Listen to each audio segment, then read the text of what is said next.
Hey man, hello and welcome to Two Grumpy Vets and a Dude. This is a show that each week allows for three friends to get together and live life intentionally.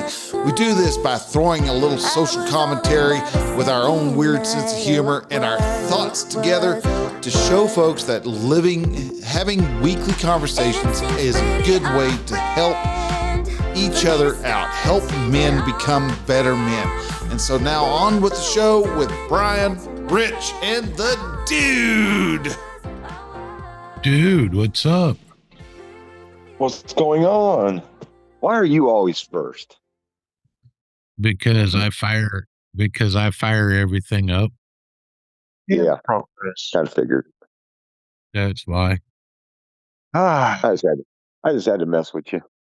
No, you're fine. You're fine. I am recovering this week. you're recovering Yes, sir. I am recovering. from what are you recovering from? My shock The job. Jeep out of the ocean. No, Oh yeah, no. Jeep out of the ocean. I did. I did do the rear shocks on last Friday, and went to do the front. And of course, the last shop that did my front brakes screwed the hell out of a couple of my lug nuts. I mean, screwed them up. So I go to O'Reilly's. They had one tool, an extractor tool to take lug nuts off. I got it. Yep. I got 4 extra lug nuts. Yeah, the tool O'Reilly's had is bullshit. I tried it twice and it stripped. Was useless. I'm like, you sons of bitches. So I I went thought on basically Amazon. they were the time. Most of the lug nuts, the ones that like basically it's a bolt put through a hole and it's got a wedge on the head end, and so you basically mash it all into each other and it kind of holds on that way. Supposed They- to. Well, Okay, supposed to. well, All right. well, with this tool, yes, it was supposed to. It did not. It failed in its job function. Aye. So I went on Amazon and I found one. I ordered it. I read all the reviews and everybody raved about it. And so I ordered it. Now, mind you, I ordered that, a set of jack stands, and a floor jack at the same time. All of it was supposed to be here Sunday, right? No, they string it out. Yeah, well, I got the extractor tool and the jack stands on Sunday. Oh, but and here's the kicker about all 3 items. They were all at the same warehouse, less than 40 miles from me. And the Just go by there and knock on the door. right? And the jack couldn't make it until Monday afternoon. Monday. Right. I will get back to that. Anyway, I get the tool, and when Amazon delivers anything, it is 4:00 plus in the afternoon, early evening. So I'm not doing anything Sunday night. Right. So Monday morning, I get up, have some coffee. All right, I'm good. I'm gonna get started. And this extractor tool, oh my God, smack it on a couple times, boom, bada bing, they're off, done. I'm like, okay, do the left side. Shock wasn't that bad. Cool. I get all that put back together. I get everything moved to the right side. I start going with it. Everything's going good. And then I start taking off that top bolt on the top shock. It won't break like it did on the left side. No, it won't break. And of course, the dumbasses engineers who made Jeep, instead of leaving enough room like's on the left side, no, they had to honeycomb the bottom of the tipping box and shove that stud up inside that honeycombed area. So even if you did get the nut out or loose or whatnot, you can't take it off unless you pull the shock down and all like that. Well, anyway, the bolt wouldn't come off. So I had to cut the shock. So I got my cutting wheels on my grinder. I cut that shock out of there. I still had the top part yet. And I still had that little dicky-doo up on top, up in the honeycomb. Right. So I had to get the grinder. Had to get my grinding wheel because I couldn't get up close enough to get that bottom flat washer out and everything. So I ground that all down and then finally got that apart. And then, oh shit, the shaft is still a hair too long. I took my jam saw and I started cutting plastic away. And this was, and now here's the thing. This was with the inner fender moved out of the way. The inner fender was not part of this. It was just the bottom of the tipping box. So I finally get that out. By this time, my fucking pain level had passed 10 like 2.5 hours before. Right. So I wind up taking my little jack because I used one of the new jack stands to put up under the Jeep. I took my little stubby bottle jack because my floor jack didn't make it. No. And I had to jack the shock up because I didn't have enough strength in my shoulders to push it up and set it in the saddle. And I finally got that done. And then, of course, I had to fight the nut. And now on the new shocks, check this out. The old shocks, 16 millimeter up front is that top bolt, 16 millimeter all day long. The new shocks, 17 millimeter. The bolt is 1 millimeter bigger. I'm like, you heifers. So I had to start taking a lot of silicone and you start filling up all the little gaps and yeah, no. It fought me every step of the way. That right side said, oh, hell no, I'm not coming off this vehicle. And I'm like, the hell if you ain't. I will make you. I didn't have a cutting torch, but believe me, if I would have had a cutting torch, I probably would have fabricated a new right side. I'm telling you, oh my God. So I get this all done and everything. And I don't know, it's close to 3:00 by this time. Now, mind you, I started about 9:30, 10 o'clock. And the left side took an hour tops. All that time was spent on the right side. And so I finally got that done. I go inside, take a shower. You know, shit, Bella's all happy because, oh my God, Dad's inside, Dad's done, you know, blah, blah, blah. And then I'm sitting there watching TV. Bing, your Jack's here. I open the front door and it's leaning up against one of my chairs on my porch. Guess where it stayed until about noon today? Leaning next to your chair on the front porch. Yes, sir, he did. I was hurting so bad I couldn't lift anything. I'm like, no, it's going to sit there until I am able to try and think about doing it. And I figured today I better move it. But yeah, I didn't. No.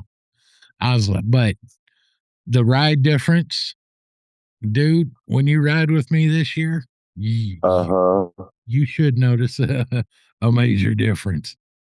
It will not be as rough. It's not as smooth as yours, but it's a whole lot better than what it was last year. And you call mine smooth? Wow. Okay. Yeah, yours is smooth, dude. Okay. So the audience wants to know two things. Okay. You bought these tools through the jack stands, to beat the shit out of the fucking lug nut tool. You bought all of those on Amazon, correct? Correct. Why didn't you take your fucking happy ass down to fucking Harbor Freight?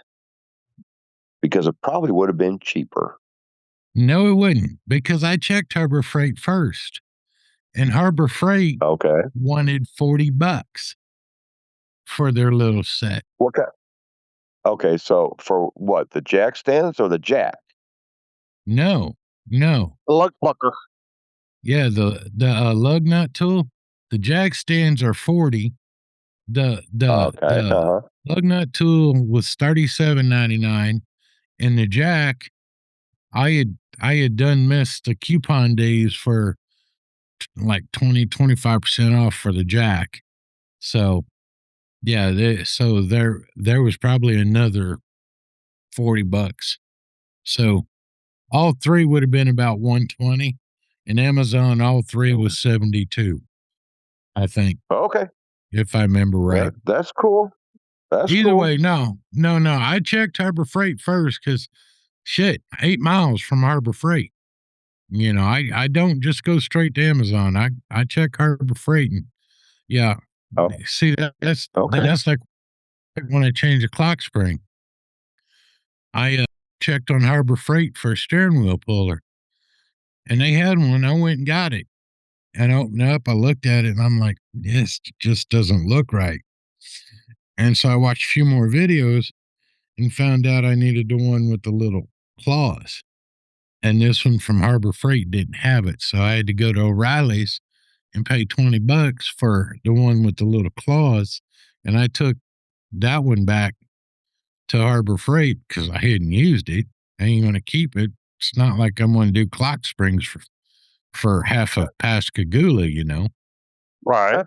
And so I got my money back on that one. But yeah, no, I looked for the extractor set, and Harbor Freight wanted $37.99, and I'm like, I'm going to use it once, maybe twice, and that's it. You start renting it out to folks that need it. $5 a day. $5 a day, exactly. You make money back in about a week and a half. With a $40 And, deposit. Yeah, I got you. Okay. So, did you get so you now have both shocks replaced, correct? Yeah. Yes, I have front All and rear the shocks replaced. all the inner fenders put back in Yep. with all those little push pins and all that other shit. Honestly, I didn't have to take them off. On the right side, I had to pull half of the right side. I just had to pull it to the back to give me a little more room. But other than that, I didn't have to take anything off. Plus, I had a jam saw, so if I ran into a problem, I just cut it. Okay, that's cool. I mean, Well, I'm glad you got you finally got your shocks replaced, and now your pain level. And this is Thursday. yeah. So your pain level is what, 8? No, And we're still trying to recover? It's still a 10 because 2 weeks ago, when I went and saw the doc, I should have scheduled a shot for my neck then. And I told the doc, I said, no, I'm okay for a little bit. And I have to go back tomorrow, and hopefully they have access to my MRI on my back that I had. And I have to talk with them again. And because since I didn't schedule that shot for my neck, oh my God, my neck has been screaming for about a week and a half now. Oh yeah. Headache. Me and Light do not get along right now. It's rough, but whatever. I'll get a shot in the neck and give me about a week afterwards, and I ought to be feeling better. But yeah, overall, yeah, pain level is back down to a low 10, high 9, low 10, somewhere around there. Oh, okay. So now you said you were going to get back to something as far as the taking off or whatever on the shock. Oh, that was my jack on the front porch. Oh, okay. It showed up on Monday, and I saw the email. Go ahead. So is it a steel jack or an aluminum jack? No, it's steel. Okay. I mean, it's nothing fancy. It's a low profile. Hey, I mean, it was cheap. It's 2.5 ton.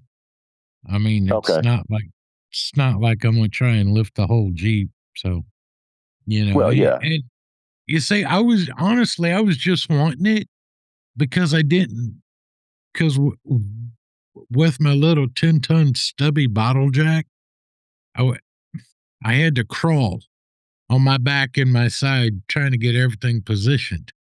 I really Mhm. was, I really was trying to get away from that, but I still had to do it because apparently in Theodore, Alabama, they couldn't make sure that all three items got on the same truck the same day. Well, no. Of course not. Of course You know, not. That would be entirely too fucking make too much common Easy. sense. Yeah. right? But I mean, down here, common sense is more prevalent than anywhere else in the country for the most part. I mean, but you'd think, if not, hey, y'all got my phone number. Give me a call. Y'all, you do. Come pick this shit up.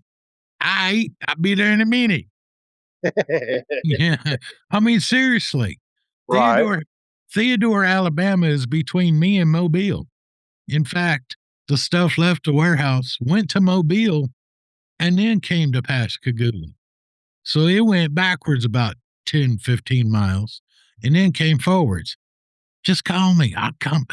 Y'all on the way. I'll just make a day of it. Shit, fucking Bella would love the ride. And man, I tell you what, it has been so motherfucking hot down here. Even the skeeters done went and found their air conditioning. And you know what, Rich? You are a fucking Maury. What's that word? Oh, fuck. I just had it. An oxymoron. You know Why is that? that? Why? Because you're bitching about the heat. No, I'm just saying the skeeters are bitching. They done went and found AC. Oh, okay. Yes, it is hot. And yes, I You tend know, to stay inside, but I do it more for Bella's sake. oh, okay. Gotcha. Well, it's But been also, fucking hot here too. I know that, dude. Yeah, we've Yeah. had like last 4 days of heat indexes of 115. Really? Yeah. I believe Yeah. that. It's been, in fact, today is the coolest so far of this week, and our heat index was only at like 105. Okay, so So what's the temperature? Not the added humidity and the feel like. What's the actual temperature? like 92. 28. No, it's not Yeah. 28, but no, low to mid 90s. Okay. Yeah, So it's been 100 here it's been since what? it's been 100 here since last Friday, I think it was. Wow. I Yeah. I don't know what the feel like temperature is because it's just fucking hot, which Right. is whatever. It's you ain't gonna control it because God's in control of that. And there ain't no sense in bitching about it because God's in control of it. You don't Right. have to like it, but yeah, But it sure beats like being cold. yeah, and you know what kind of a bitch it would really be if you had to fucking shovel 12 inches of snow in this fucking heat. God. It'd be a pain, dude. Man, it'd be a real I fucking pain.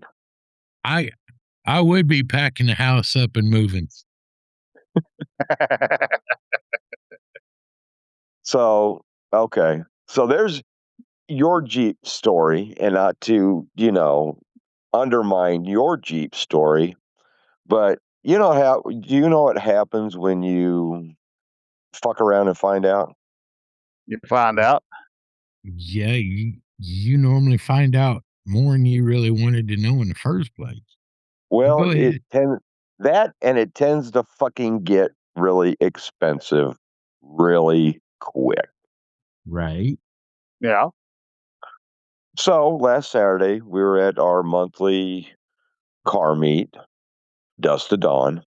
So we're stacking. Okay. So the way the tire was, I couldn't stack going forward because I wouldn't have been able to get on. So I thought, okay, let's stack backwards. I've never done it. However, there's a first time for everything. Why, yes, there is. Why, yes, there is.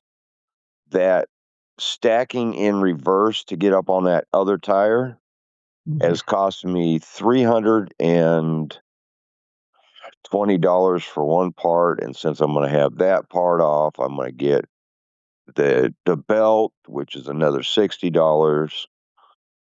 So, needless to say, I went from power steering to manual steering. Oh, no. Yeah, I blew out the frickin' boosters in the power steering doing that. Damn. And when I was about halfway up, the belt, it was just screeching. I'm like, what the fuck? So I finished getting up. Right there at that point in time, that's when the boosters blew. The booster. What do you mean by the boosters? The inside the power steering pump because they are Oh, damn. directional. So, power steering pump, $320. That hurt. And since I have Yeah. that off, I'm going to get a new serpentine belt. Well, there's $58. So I got that going for me.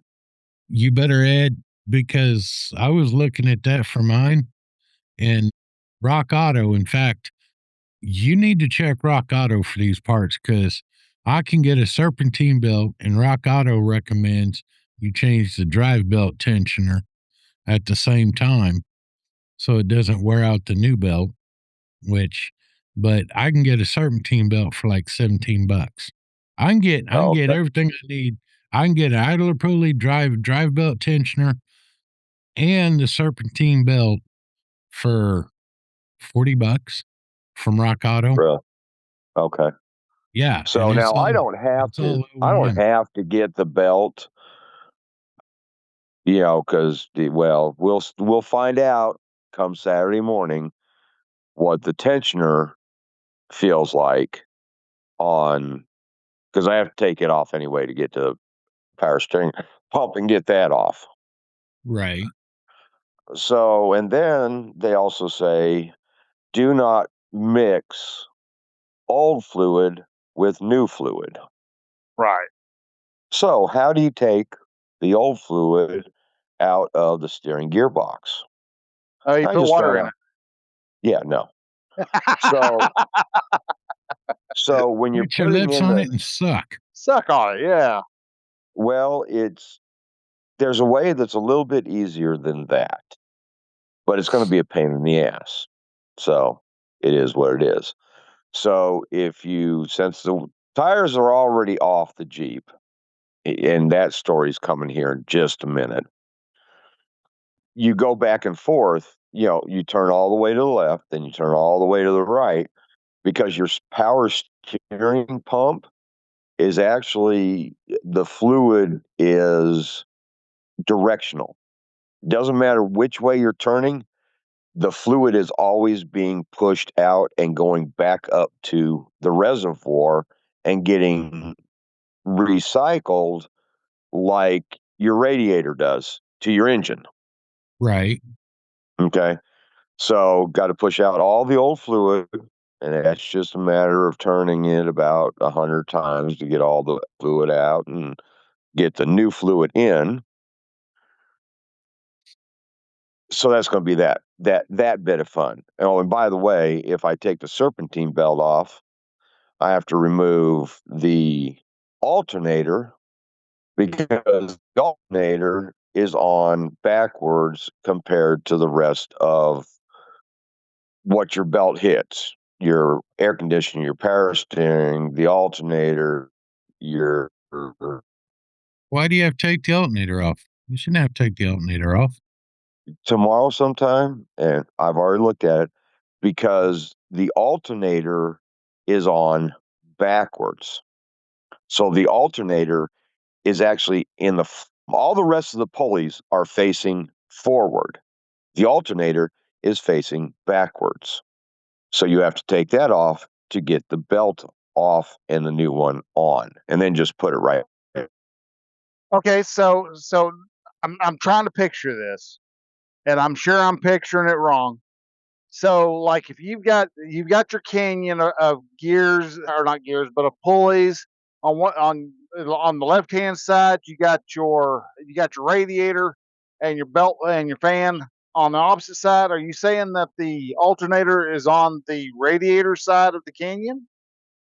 Yes, the actual alternator is the pulley is facing towards the back, where all the rest of the pulleys, air conditioner, power steering, all the other pulleys are facing forwards.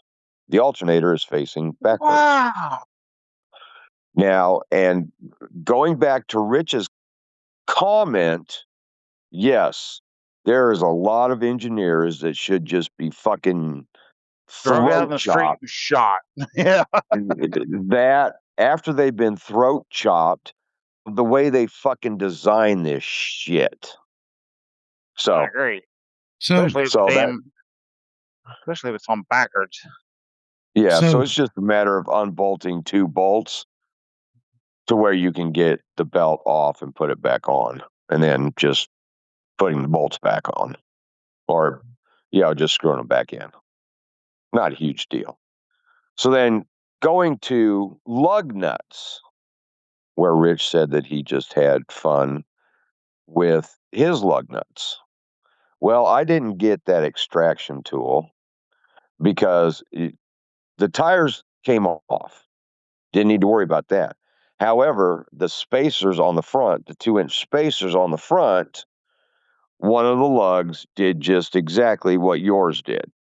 It stripped out, because a lot of these new lug nuts have that little sheath on the over the actual lug nut, yeah, which fucking strips. It just So rounded that whole fucking nut. So I was trying to cut off the spacer without damaging the stud. Now that didn't work. I ended up cutting the fucking stud. damn. Spacer is now off, Well, so yeah, I can do the brakes, which have been needing to get done for quite some time, because you can feel that the rotors are warped. You can't see it, but you can feel it. right. So, yeah, that was a fun day. So I just decided to go get 10 new studs, take them all out, just because those spacers have been on there so long that the studs, you can see where they're just, I'd rather have new studs. You know how hot that fucking nut gets when you try to put those studs back into, your hub?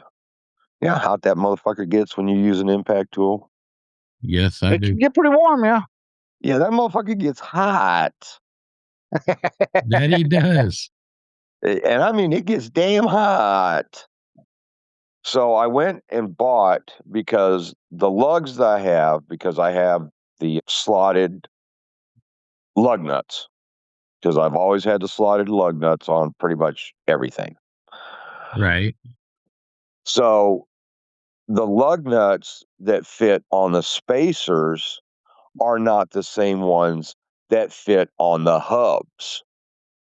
So I had to go buy a box of those splined lug nuts, and went through 3 of those trying to get these studs back on, because I heated them up so bad that I fucking melted the oxidate or the anodization that they put on these spline lug nuts, Right. trying to get these studs in. Man, that motherfucker was fucking hot. I bet, dude. So finally got all 10 of those in. And since I got the power steering pump today, I'll have the belt. I'll probably just get it at AutoZone. And I understand Rock Auto. Don't get me wrong. But I got it because I'll have it tomorrow, and just so I can get fucking everything completed, because the Jeep has been out of commission since Saturday. So, yes. So, new rotors and brakes, that was 200, right around 220. And the shoes. Let's see, the lug duds were like $4 each. Then the spline lug nuts, that was $40. So yeah, when you fuck around and find out, especially the fuck around part, it gets expensive real quick. Right. Oh, yeah. Well, I found out with the lug nuts. Okay.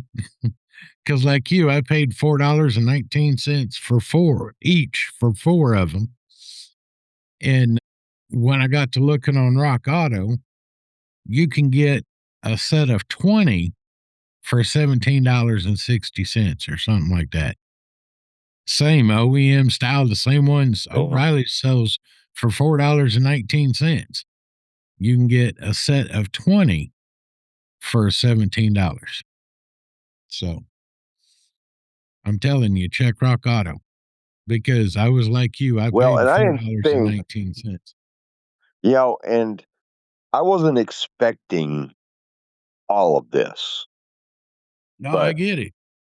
so now all the parts has run me over $600, I can which, believe it. which it is what it is. However, I will never forwards, backwards, sideways, upside down. Don't give a shit. I am never going to stack again. I will be the anchor, but I'm not rolling up on anybody else's tires ever again. Right. This got too expensive, too quick. Too quick. Nah. Yeah. Well, let's Nah. just say this. I can, like you, say I will never, ever change shocks on this Jeep again. I'm done. No. They No will mas. last. They will You'll last just the wait. rest of my lifetime, or the rest of the time I own the Jeep. Or if So you if they, just get some sucker to, when he comes down to hang out with you, fucking change out the shocks, right? you know, it depends on the time of year, but yeah, you're right. Or who knows? I just might drive it to you and say, "Hey, sucker." That's fine. That's fine. No, that, Yeah. that just, yeah, I got done with that, and I'm like, yeah, no, nah. The rears, that wasn't bad at all. No. Okay, that but and the left front, it was just that right front that just, oh my god, it just would not come loose. It wouldn't give it up. Yeah. But it finally did. It's like, you Yeah. motherfucker, I got tools at my disposal. I will cut this Jeep apart just to change your ass. I Got don't the whole care. damn thing broke all the way down, just I mean, completely disassembled, and you still can't get that damn nut off. right. Well, and you see what's funny, the new nut, right? Okay, it's a nylock nut. So it has that rubber silicone on the Yeah. top of it to lock it. Yep. Yeah. Well, the new one, normally on new nylock nuts, you slide them down, you start them, and then you just tighten them down, and they tighten automatically. Oh No. no, not this one, because the new shocks had that little dicky do sticking up, and that nylock that was on that nut. Oh my God, it would not that that a little dicky do wouldn't go all the way through. I had to take the shock out, put the nut on there to make it, catch whatever little piece that was holding it up so I could put it on down there and then start it and then back it back off, put it all back in, and just so I could put the nut on there properly. I was like, oh my God, you're fighting me to the bitter end here. Yeah, it's amazing how a 5-minute job took 2.5 hours to start, and when you were finally done was an 8.5 hour day. Exactly. Yeah, Mhm. that's why I said screw it. I mean, I did test drive the Jeep. Well, I went in and took a shower and then loaded Bella up, which she loved it because I took her for a ride, but I test drove the Jeep, and oh my God, that was actually kind of nice. I mean, Well, yeah, I'm with you on that one. Hopefully, after but my 18-hour day on Saturday, I will be able to once again drive my Jeep. Oh, and then I fucking damaged the wheel sensor on the driver rear. So now the traction control light is on. oh, nice. So How'd you do I that? will stacking. Oh, I fucking damaged something. If it was the fucking actual sensor or if it was wire or something. I haven't taken off the back tire yet to try and figure that one out. you're just But I'll like, get screw there. it. Yeah. I will never, ever stack my Jeep onto somebody else.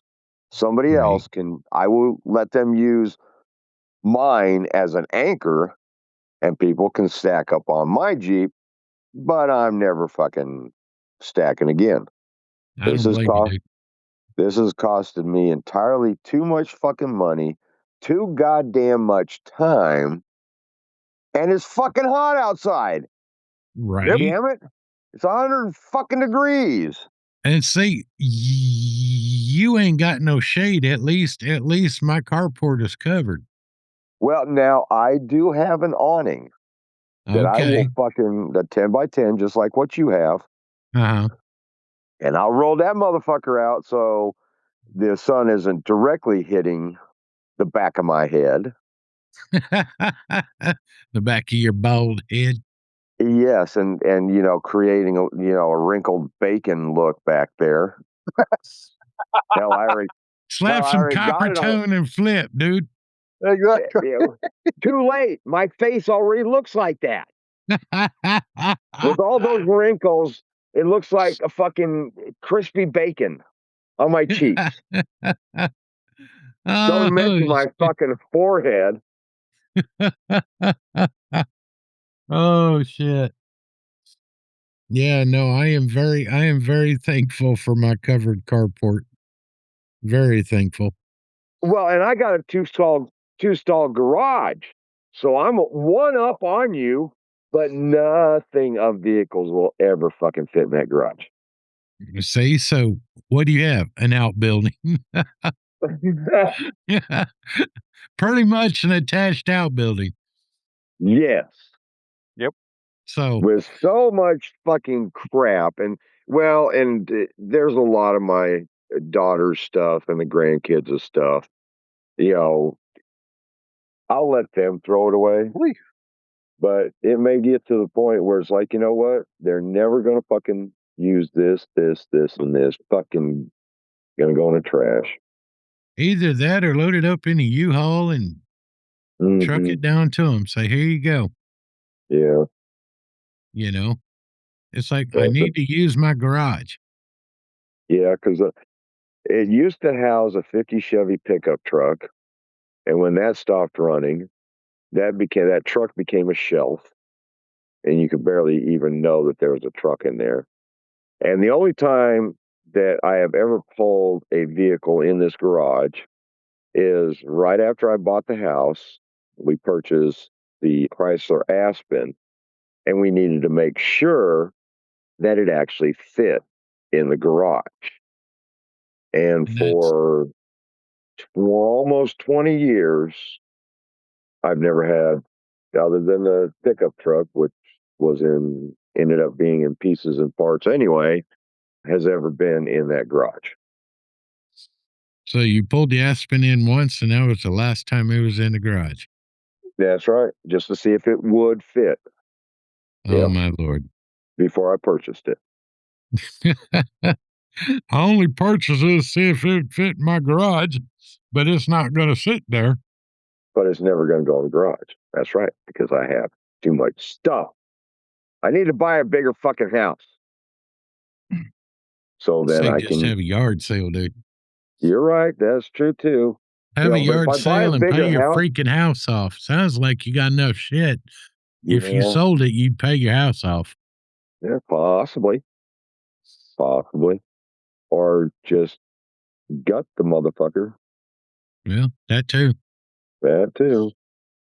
So actually, no, I need to buy a bigger house, and unfortunately, some asshole on Tuesday won the lottery of $808 million. Yeah.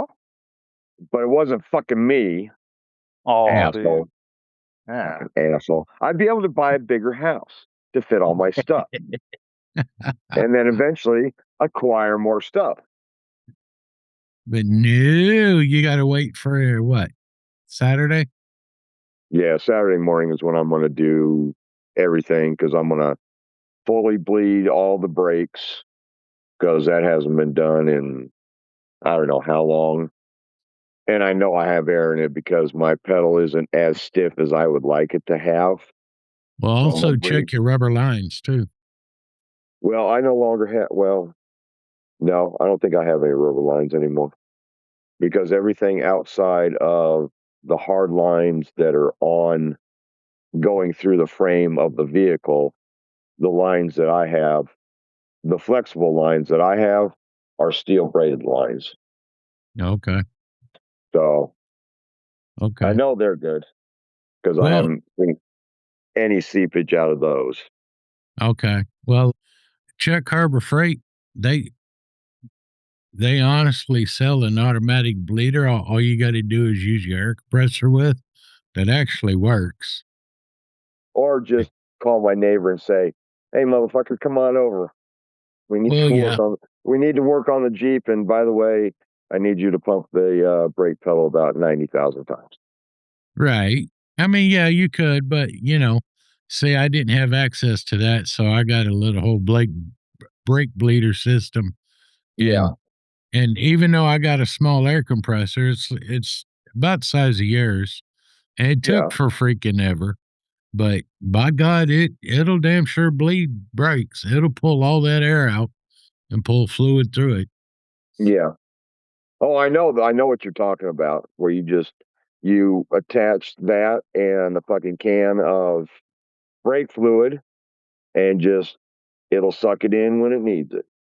Yeah, up on the master cylinder, I take the top off, and then it's got a bottle. You just fill it, tip it upside down, and just forget it, and then go in the back and sit there and just let it pull all that fluid through. Yeah, yeah. And then swap your wheels, or swap sides and all like that, and do it that way. Yeah. Oh yeah, it works. You're true. I believe it.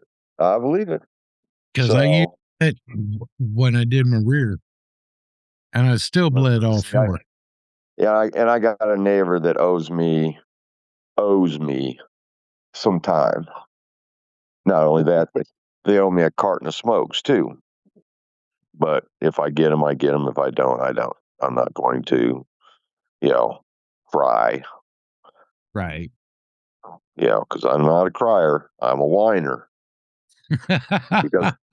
because I am not the mom bore a whiner, not a quitter. I won't quit, but I'll damn sure let you know, whine every fucking step of the way if something's pissing me off. Right. Yeah. Oh, I'll whine up a storm. But hey, that's been my week. So Bryan, Yo, join in. What's your week been like? week has been a little on the rough side. as a whole. See, Monday we went ahead. All last week, Jana's been not feeling good because after the surgery, she's been pretty much staying in bed, not keeping anything down, things like that. So called the surgeon or the guy who did the surgery and see if they've got anything open, and couldn't get a hold of it. Couldn't get it. The office doesn't want to answer the phone. Yada yada yada. I was like, well, shit. All right. So finally got a hold of our primary care physician and called her up, and she's like, and see if they had any time open. And she's like, well, we've got something open on Monday about 3:00. It's like, okay, well, we'll run over there, see what she could do to kind of get the nausea down, stuff like that. Well, she looked at her, listened to her for a little bit, and was like, all right, well, I'm going to send you over to the emergency room, and I'll meet you over there. She's like, oh, great, nice, because Jana really didn't want to be stuck again, because she's had the hospital that's the closest that's closer to us. The last time we were in there for her, because of the pain and everything that she was going through, they tried to get an IV started on her and stuck her about 15 different times, is what we counted on the bruises. Right. And so she was like, I don't want any more sticks. And I was like, well, I get you, but so let's see what we can find. But we need to get you found, figure out what was going on. So we got her over there. They've definitely got better vampires there than what the main regional hospital has. Well, maybe the nurse was having a bad day also. That happens. Oh no, they had four different nurses try to get blood off of her. Oh, well. And they'd get it in there and blow it. And then they get it in there and blow it and get it in there. And one guy decided he was going to get it one way or another. And so he went fishing, and he went to just digging around in there, chasing the damn vein until she screamed. She's like, fucking hell, stop it. It fucking hurts. And so the guy's like, all right, well, we'll try something different sometime. There we go. There's the line I'm looking for. Yeah. Here's a vein in my fucking forehead. Put it there. And so anyhow, they get stuff, get over to the Clinton hospital, and they folks there, they're great. They're looking at stuff. They do a contrasting CT, which is what they were trying to do over in Oak City. They just couldn't get a vein. They couldn't get an IV in there. So they were able to get one. They couldn't get it to stay.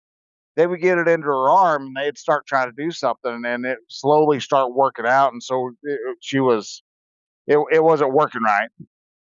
But either way, they were able to get at least enough contrasting dye into her that they were able to kind of see some stuff, that they saw that she had a lot of fluid built up around her liver and stuff. And so they're like, all right, well, talk to a couple of other doctors, and those other doctors were like, yep, they're going in and get her into the get her over here to the city. So Jana got to have an ambulance ride from Clinton over to Oklahoma City, and from there she has been there since. They first went in and scoped around to see what in the heck's going on. Saw that they don't know if she had, I guess they put a stent in the hole that connects to the intestine, and then they take the bile duct and it's kind of sticking on there, and basically use a couple of I picture hose clamps, because they keep talking about the clamps. And so she's supposed to have a couple clamps on that stent to hold everything together. And they're like, and we can't, there's no clamps there. I'm like, okay, so where are they? They're like, we don't know.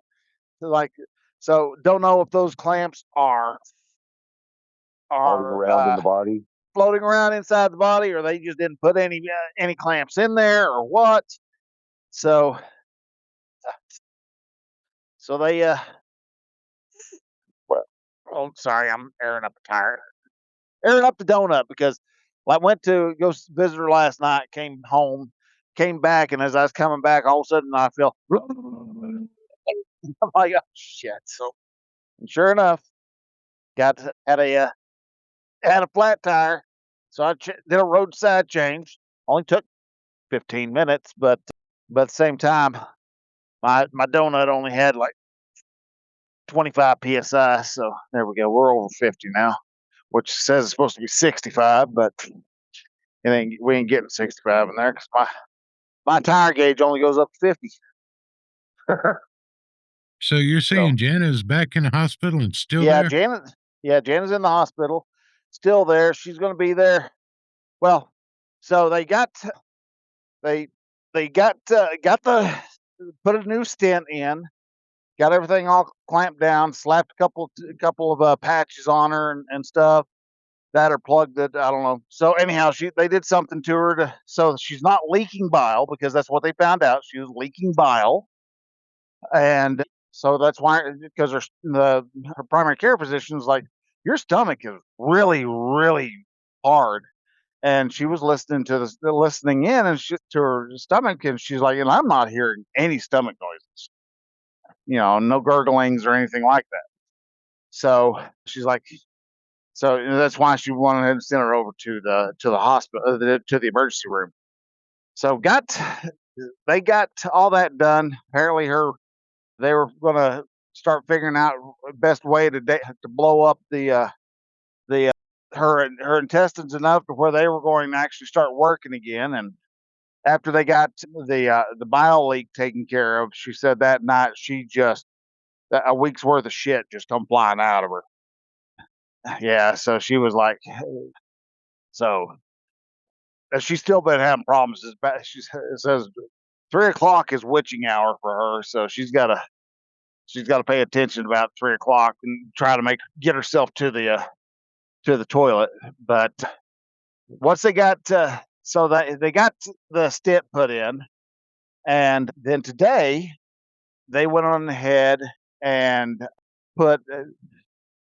they needed to get the bile and the fluid that was built up around in her abdomen, needed to get that drained out. So they put in a drainage port, and were able to draw while in surgery. And she was only in there for like 30 minutes. They drew off 2 liters of fluid, and then about an hour later, they drew off like over half a cup more. So they're getting her all taken care of in that department. And our friend Sherry has said, yeah, she's looking a lot better. She's got some color in her cheeks now, and all that. So we're good in that department. And I guess they're now just doing some observations of how she is doing, and will probably be out there either Sunday or Monday. Well, let's hope. Damn. She's had a little bit rough run to this week, and I'm just trying to make sure I stay out of the way, because I've irritated her a few times. So I don't know if Rich can hear this, Brian, but you're cutting in and out. Yeah, I could hear him cutting in and out. Okay. So I'm going to see what I can do here. You remember that? No, that's fine now. Phone cord. Yeah. I put my phone cord only stretches so far. Here, what's and this? And Brian, there's really nothing you can do. You're just at the mercy of the tower, because you're driving. Well, I'm not driving now. I'm over here at the hotel. I'm fixing to run over to Canute. I need to check on the dogs and let them know that nobody has actually forsaken them. Right. And make sure the cat's got food and all that good stuff. So. Oh, hell. With cat, fill a big old bowl, change the litter box before you leave, and don't even have to worry about the litter box, honestly. That's it. Yeah. The litter box I don't have to worry about. They don't They don't use a litter box. They go outside. Yeah, but if you're not home for a couple days, they have to go somewhere. No, they go outside. Oh, I got yeah. a dog door. Oh, okay. Everybody goes in and out, and then I put a couple of holes in the fence for the cats to be able to run through. So they're all good and kosher there. That's really Okay. weird that inside the hotel kills off the cell signal that hard, that fast. That's just wild in my books. Well, log into the Wi-Fi on your phone. Oh God, that's worse. Okay. I love the folks here at this hotel or motel that I'm at, because I'm just at a little motor lodge, and the lady Cheryl, awesome lady, taking care of Jana and stuff like that. So got finished with Jana, or got Jana all settled into the hospital and stuff, and still need to grab all my stuff for work because I had to start work on Tuesday. So I run all the way back. That's an hour and a half drive from Oklahoma City back over to the house. So I get over there, and it's like 2:30 or so. Oh, hold on. Oh, damn it. There we go. Gotta love it. Go to sit down in the car, and all of a sudden it's like, oh, okay, hey, look, there's Wi-Fi, or there's Bluetooth. I'm going to snag it. Like, no, bitch, I'm talking. So, anyhow. Did it take it again? Is what? Fixing the there.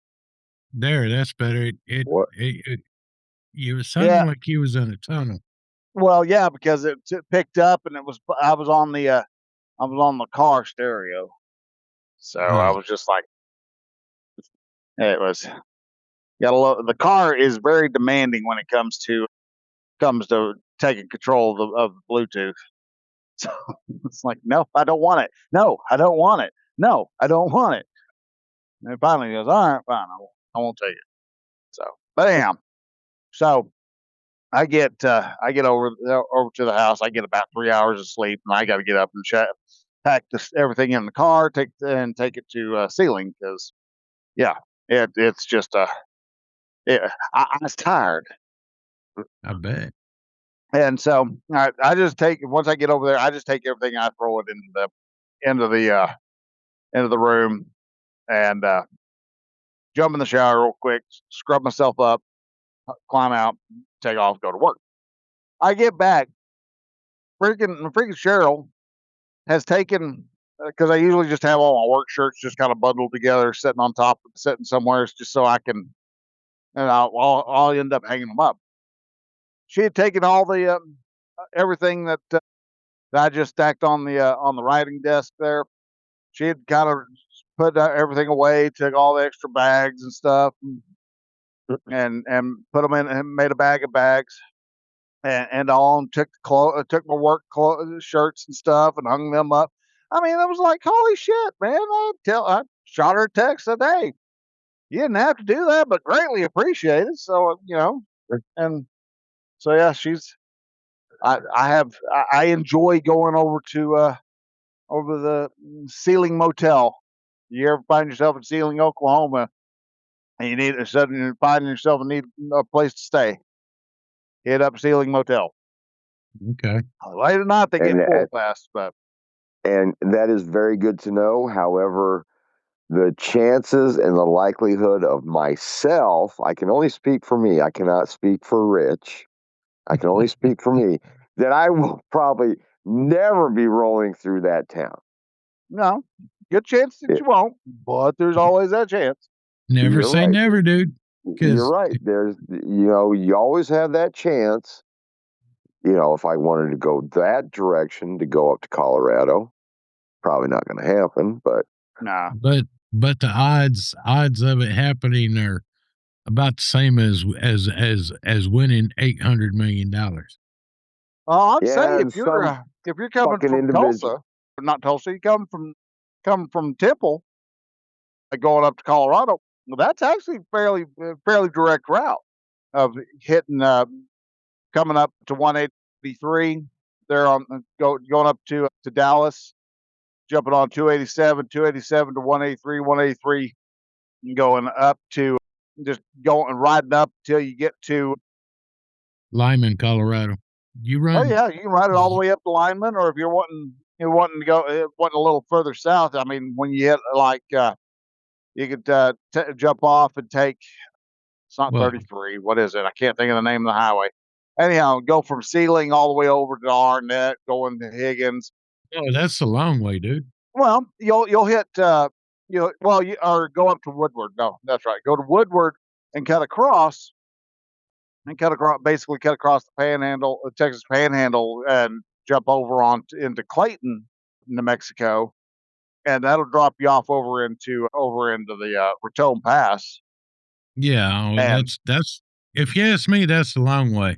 Going from Temple, I would go up through 287 through Kit Carson and on up to Lyman and then shoot across. Because you only from Lyman, you're I think right at 100 miles from Denver. yeah, you could just stay on 287 all the way up through Amarillo and Yeah, Dumas and Stinnett or Stratford. Stinnett. yeah, Stratford. Yeah, Stratford Elks. Yeah, Yeah. Stinnett's outside the border. You know, and I don't know what all route that I took going up to Moab, Utah, but the fucking Google puts me the fastest direction going. Right. And I just follow it. Yeah. Well, I mean, they're going up to Moab. I'd still take the 287 over to Denver and then up to, well, no. Yeah. And then straight across through Denver, Grand Junction, and on out into Utah and then drop south into Moab. Well, we went, don't fucking ask me. I know I was on 36 to Abilene. And then what road we got on from Abilene, I don't fucking know. It just went. I just followed the fucking Google line. Was you on interstate? Because Abilene, you was on 27 going to Amarillo, if I remember right. Yep. Sure. Okay. I believe you. Don't have a fucking clue. I mean, now, hey. I'd have to pull up fucking Google and, plot it and tell you, but I'm not going to do that. If I'm wrong, I'm wrong because, I'm freaking, going on 20, almost 30 years worth of memory here. You're not doing so good. Probably not. Well, I just wanted to shout out the obvious. Well, thank you. I appreciate it. You're very welcome. And guess what? On Saturday, guess whose birthday it is on Saturday? Whose birthday is it on Saturday? MTV. 45 years ago. That's a good point. Yeah. Thank you for that reminder. 45 years ago, come Saturday, is when MTV was launched. Well, if they still showed videos, it would be worth something, but honestly, I don't care. Honestly, how many artists even make videos anymore? Not a lot. No, actually, they do make a lot. It's just all played on your Chinese cellular. Fucking hell, damn it!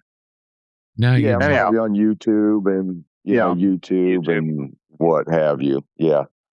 Well, YouTube, but here's Venmo and all these other sites. Yeah. And when they make a song, and when they make a song about not having videos on MTV, I can't remember who did it, but that's neither here nor there. So they turned 45. They haven't had any videos on MTV for more than a decade. Years. Oh, it's been longer than a decade by far. Well, that I know of. See, you have MTV, MTV2, and MTV Classics. MTV Classics is the only one out of that actually shows music videos.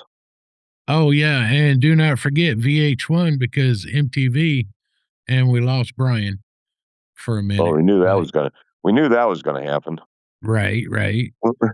But yeah, don't forget about VH1 because MTV bought out VH1. Yeah, and if VH1 and MTV Classics is not on Spectrum Cable at all. Oh, I believe it because They just have MTV 1 and 2, and it's nothing but fucking stupid ass reality shows. yeah, yeah. No, that's what that's the changes of the times. Not And now, saying yeah, and now they're just roasting the shit out of Fauci up on yeah, Capitol Hill. yeah, Fucking yeah. should have roasted that motherfucker a long time ago. Well, yeah, and yeah, he just shut up and didn't say anything. Just There we go. thing is, just stop. Just find where he's guilty, nail his ass, throw his ass in prison, or whatever, fine him, whatever. Stop making a big damn deal about it because there's other stuff that's going on in this country that deserves more airtime than Then Fauci Fauci. does. Yeah. Because I think they should just fucking freeze all of his accounts and make him pay back all the fucking awards that he received during the time that he was so important with COVID, right, and just bankrupt him. Take his house, take everything he has to fucking pay all that shit back and see how he does then. That would be worse than fucking sending him to fucking prison. right, that would. I Yep. don't know if So, y'all. go ahead. Go ahead, Brian. Well, I was just going to say, back onto the MTV topic real quick, because I had to go through a freaking monster out of nowhere, no connection, dead zone. So, bam, MTV gets me to thinking about Adam Curry. Did you hear about what happened on No Agenda Show? Yes, I heard. No Agenda Show. Don't watch it. Don't listen to it. It's a Don't know. podcast. One of the co-hosts passed away. Yeah. Now, John C. Dvorak, dude's been in media for 50 plus years. But yeah, John C. Dvorak died, which is a shame because for being what they come to find out at 80 years old, everybody thought he was 74 for most of the time, because New York Post doesn't do research. But A lot of them don't. Does any fucking major newspaper do any research? Yeah, not like they actually, used to. well, in the U.S., no, but there's one site that I found that actually I think does kind of do research, and they are impartial, and that's Al Jazeera, which is surprising. Yeah. They just give you both sides, and there's no swing either way. Yeah. Kind of like what Walter Cronkite used to do. Exactly. Gives you the facts, and then you process them however you see fit. Yep. Believe it or not, this is what Al Jazeera does. And I looked on Al Jazeera and read their page and all like that, and everyone they hire, they tell them this is the way you'll do it. If you do it any other way, we'll fire you. I'm like, that's pretty cool. I do read some stuff off of it, but I try not to read too much because then I fall back into that endless pit of despair. Yeah. Well, I was going to, okay. I thought you were going to say fall into start reading all the other places, start going to Russian Times and Deutsche Welle and France 24 and no, because I mean, it is hard to find anywhere around this world to find honest reporting anymore. Yeah, without a doubt. I mean, it's not just U.S.; it's all around.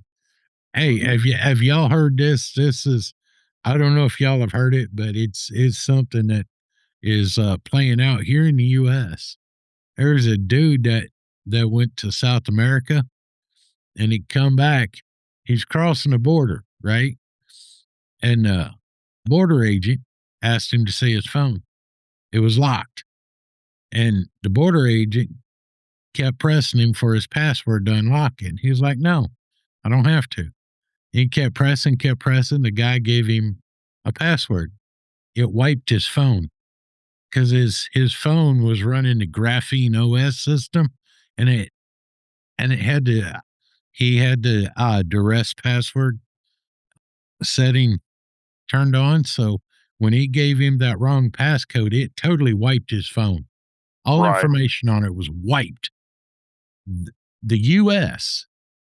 has indicted him for destroying evidence. He's fighting it.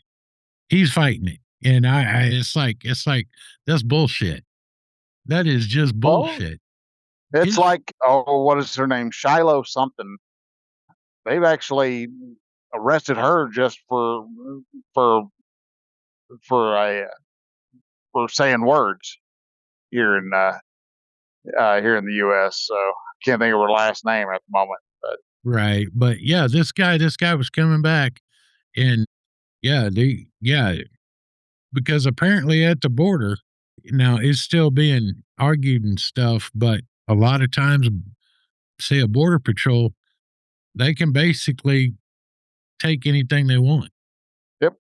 And that's why they say if you're traveling international nowadays, you do not take your phone. Take a burner phone. Well, true, but you see, also the thing is, and I'm not saying it don't happen around the world, but this happened on U.S. soil. Yeah. This guy is an American citizen. Yeah. Okay. He's not it's been happening for 10, 15 years, actually. That's what they've been saying. If you're American and you're traveling overseas, you have a burner phone at all times, because when you come back, they're going to want to see, they're going to want to inspect, and you don't want to take your main computer, laptop, or tablet or anything like that. You want to, because that they're going to search those too. And yes, it is a violation of illegal search and seizures, but Border and Customs and the game warden are not subject to those laws. Well, that is still kind of being fought in the courts, but yeah, you're right. But either way, I'd fight it. Oh yeah, I would too. I mean, because basically, and like I don't know if y'all have seen this either, but just past couple days, the FCC is banning everything right and left. They just banned robotic vacuums. You know them Roombas that run around your floor and sweep your floor? Yeah, those are banned. They just banned those like today or yesterday. I mean, there's other things. The fucking FCC is banning everything. It's like, oh my God, what? Are we living in George Orwell's 1984? Pretty much. I mean, come on, man. A freaking robot vacuum that has been around for how long now? 30 years. Yeah. It's stupid. It's like, I mean, almost makes me want to go out and buy one just to, piss off the government. Yeah. Okay. And sitting there looking at them like Fox Business, just looking at what the headlines are saying about it. Yeah, they're pissed.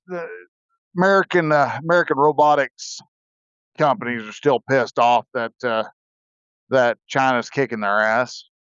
It's kind of like that. Because that AI thing that's going on too. Oh yeah, with the Chinese face? AI. Yeah, where OpenAI, new LLM, supposedly got out of its sandbox and hacked Huggy Face. Yeah, no, that's the big thing. Yeah, and everybody's like, "Oh my God, it didn't get out." One, they gave it the SSH keys for Huggy Face. Huggy Face, whether they want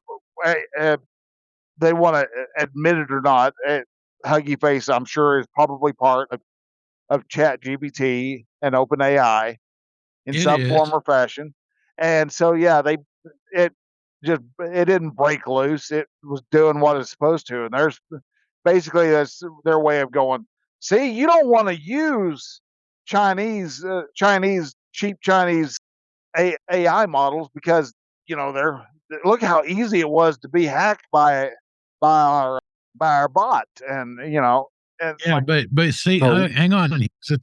Here's the thing. Sam Altman, the CEO, takes all of your money.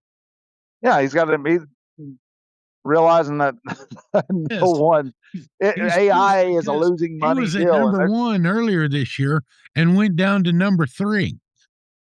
he's still losing money because AI is not nowhere near as lucrative as they were trying to sell it. That's just AI. Well, no. Okay, Right. that is past. That is past. Okay, we know this. Yeah. Okay, AI is bleeding fucking money left and right. Yeah. But o okay, I agree with you on that. But OpenAI wants to put ads in your chat window. Yeah. Well, Okay, they're going more for the Sam chatbot Altman. style. The rest of the AIs are actually going more of the vibe coding, where all right, let's write a program for this, and it goes through and it starts. So like Claude and Gemini are kind of going in that direction. While Gemini is straight up Google. oh, I know it is, Gemini is straight up. No, I'm not knocking Gemini. and Okay, Copilot, no, and Copilot's just like trash. yeah, well, fuck. Copilot was trash from day one. Still Yeah. is. But you see, Gemini, I like Gemini, but yet at the same time, Gemini excels when it's on the Google ecosystem. If you venture Yes. out of it, it can kind of keep with you to a point, but it still has the Google's Yeah, it's got to do all the Google searches and ecosystem, stuff. First. Right.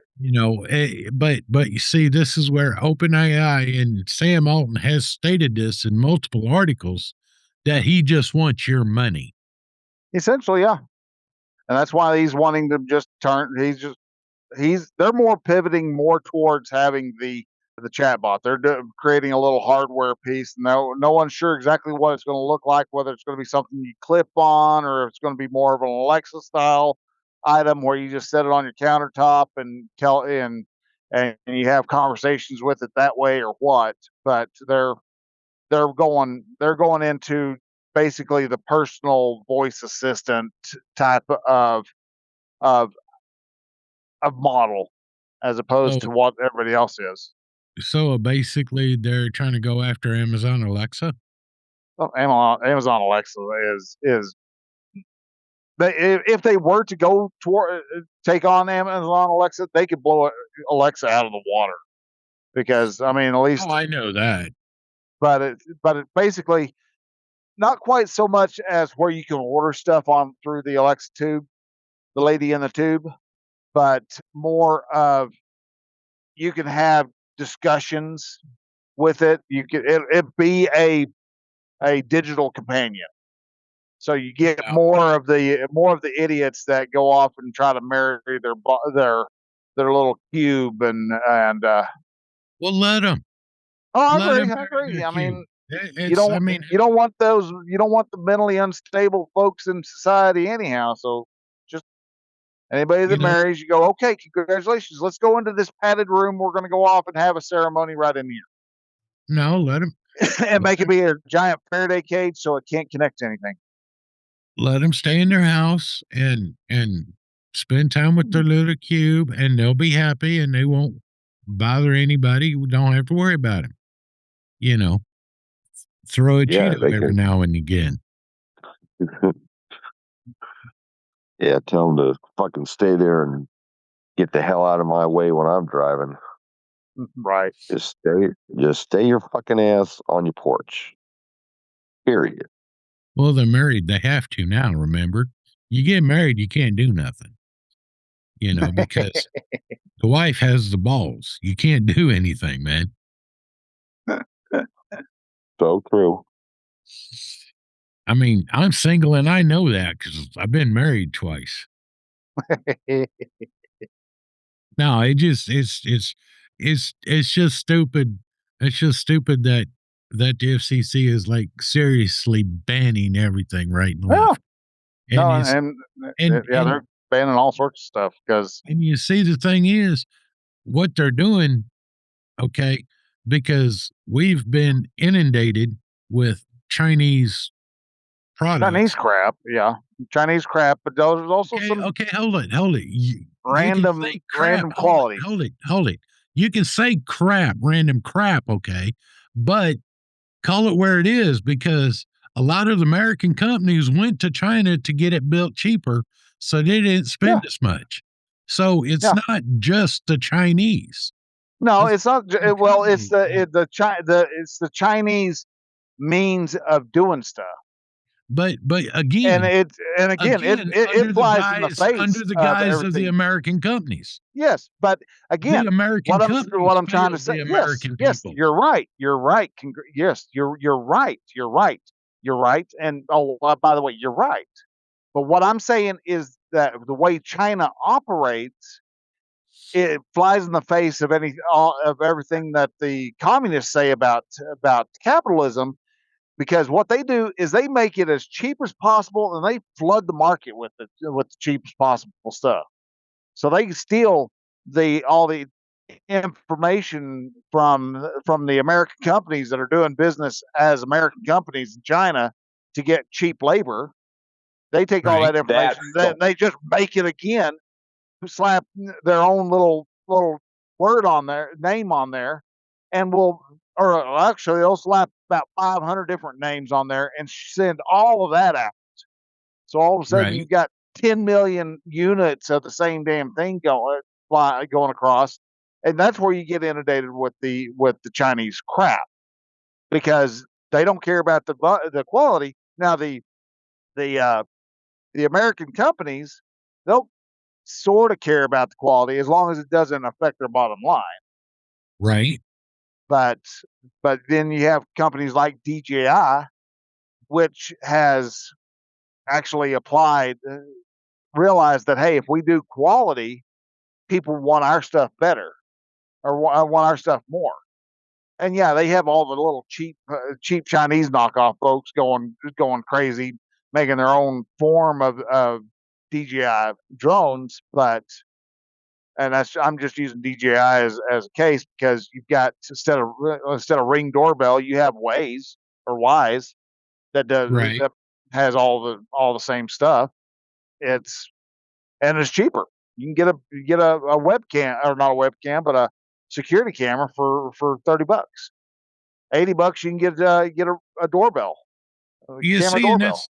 that's the okay. See, with that, I never understood that because all a video doorbell, or a security camera, video camera is going to do is just let you sit there and watch people rob your house. Well, Uh, I yeah, mean, you am I can wrong? I mean, that as a because whole, no, but at the same time, they do offer which I wouldn't do because again, it's a Chinese based company, so I'm not about to go.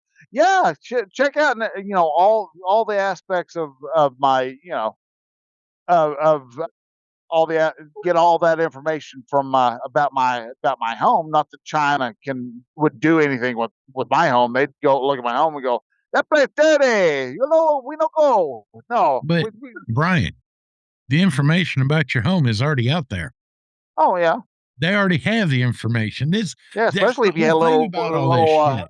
if you had a robot vacuum cleaner, they got your floor plan all laid out.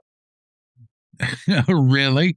After Yeah, 30 years, they're saying, "Oh, we have your floor plan." yeah. They've got your floor plan. Do you know all every house in America, the floor plan is public knowledge. You can go down to the county courthouse in any county, in any state in America, and get the floor plans. because From what I've contractors seen, they have see have to submit them to be approved when the house is built. Now, maybe the older homes, not so much because they didn't worry about it so much. But now, why do you think all the houses look the freaking same inside and because out? it's easier. Well, not only that, they submit plans for one style of house and they build 500 of them because they don't have to pay the permit fees. They can just extend the permits. I mean, our information is already been taken. Well, I agree there. I mean, That's the reason why places like Palantir and all those other you know data brokers warehouses like that, clearance warehouses exist. They have all that data combined together, and so somebody when they hit up Google, Google goes, all right, yeah, well, you got here's 7,000 people with that with those specifications. So if you need somebody who's got 3 cats, a dog, and 2 cross-eyed children, all right, here we go. We've got and we got, Google knows all that information. oh So yeah, Google's what's it that's the reason mountain why is sold TikTok, worldwide. It's not just here in the US. It's sold worldwide. This is yeah, why that Saudi Arabian prince emails you and knows if you need $50 million or not. yeah, that one they've just picked up a whole shit ton of, because actually what they're doing with those like the Nigerian prince and the other and the pig butchering scams. Right. The reason why they make them so easy to detect is because if you're able to detect it, you're too smart for who they're actually looking for. Right. Well, I had So just gotten an they email. want, yeah. Go ahead. You just got an email. Yeah, I had just got an email the other day and a few of them back to back to back to back. And I finally moved them to spam and blocked them. But it was from campsales.com. Never looked it up. But Camp they were like, sales. yeah, they were like, oh, we need some information so we can give you the e-line of credit you asked for. Oh yeah, that's going on big time on the And on. and I was like, well, one, I've never heard of you. Two, I've never even dealt with a site that deals with you. Three, I never asked for no credit, so I just spammed them. I just Yeah, and that's again, there you go. You're too smart for what they want. because it's like, no, no, because I knew as soon as I clicked on that link, they'd be asking for my information, and if I put it in there, I'd be giving it to them. Right. You see, that's the thing. Security, everybody wants everybody else to make us safe, and bullshit. That's wrong because everybody else is going to steal your shit. Oh yeah. You are When you responsible for your safety, right. and everybody should take steps. I mean, if someone sends you an email like campsales.com sent me, and you didn't even, I mean, with as bad as my memory is, I didn't even remember. And, I'm sitting here thinking if it was that important, I would have been checking the site every freaking day to find out the answer. Yeah. No. Well, it's kind of like I get messages all the time. Hey, we've got your loan payment for your 2015. Oh, who is it? Does the Canyon? Chevy. Yeah, Chevy. So yeah, Chevrolet Canyon. I'm like going. Yeah. Well, first off, I haven't done anything for a Canyon. Two, I can't afford the freaking Canyon, even if it is over 10 years old. See, I've got medical bills now, man. I don't have I'm too damn poor. I got to get shit taken care of before I can even think of trying to do a pickup. So Right. But and you see that, that thing with, you're saying about, it's as the American yeah, companies get pissed It's like, why are they getting pissed? Why don't they just make better products at a more decent price?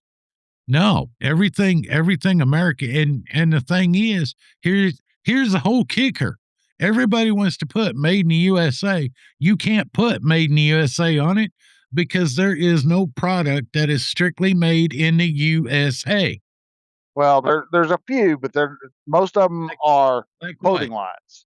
Origin of Maine is 100% U.S. made. Okay, that's They okay. source the cotton.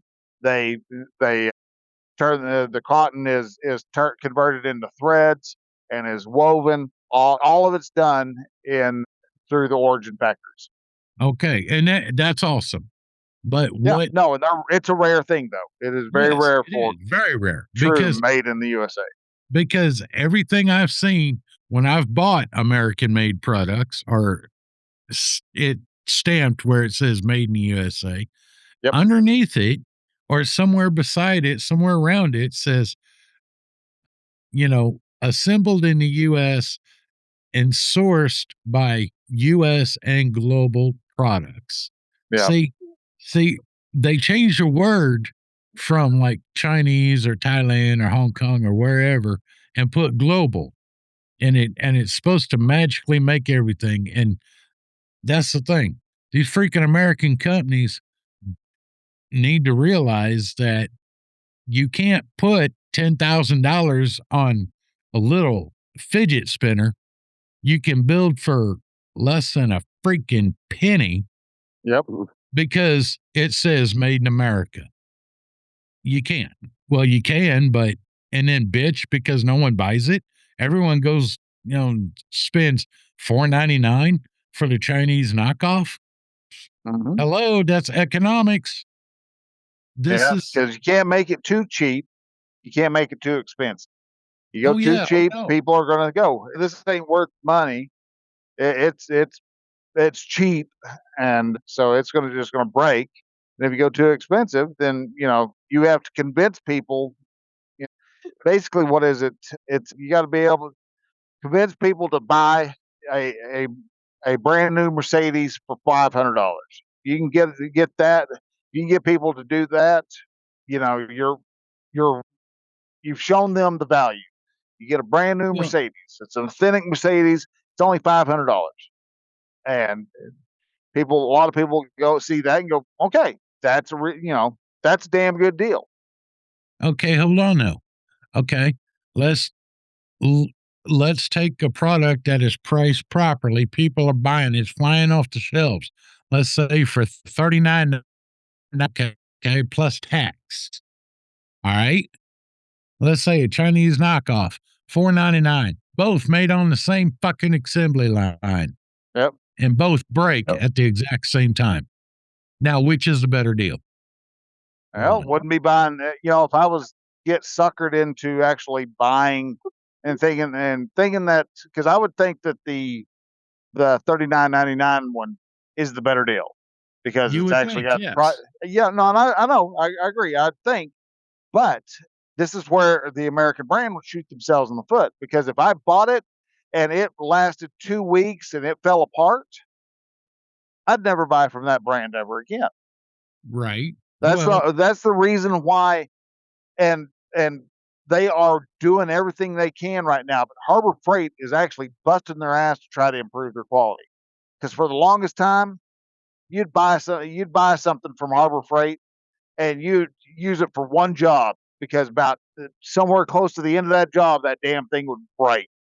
Right, but it only costs $2. I can afford another $2. Yeah, but but again, I don't want something that I have to go off and turn around and buy again. Okay, I understand, but have you looked at some of the prices on a Harbor Freight's newer tools, better tools? I mean, they are cheap. Okay, they are cheaper than Snap-on Mac and all the pro tools, so-called and pro tools. Snap-ons aren't worth the value that they used to be. Oh, fuck no. Haven't been for 25 years. 20, 30 years, yeah. But still, I mean, I can't afford some of the tools at Harbor Freight I would like to. Eventually Yeah. I can, yes. But, that's the thing, I like, I don't know, stuff I get the cheaper stuff, but then again, I also look at it like this. It's very simple. Am I going to use it every day? No. Okay. It was this price. If it works once or twice or three times, I got my money out of it. If it Yeah. works 4, 5, and 6 times, I'm in the black. Yeah. I'm in the And profit. I agree. And But if that's the it way I snaps look the at first it. time the first day that I go to use it, that's trash in my book. In your book, it may be, well, I got through what I needed to get through with it, and it Right. broke, so I'm okay. And that's good. That's where your line of what you could deem value to be. For me, value, if I get it at an inexpensive price, and I'm able to, and it is something that I'm able to use for a couple 3 years down the road, that's value right there. I Right. will But I will put my I will buy that up every single time I see one available. right. But hang on here. A lot of and I've noticed this because I've gotten a few tools from Harbor Freight here lately. A lot of their lower price tools come with a no questions asked lifetime Yeah, warranty. lifetime warranty. Yeah, Like I've like seen those. like I had bought a set of sockets, Mhm. cheap Yeah, I've got one cheap too. sockets, right?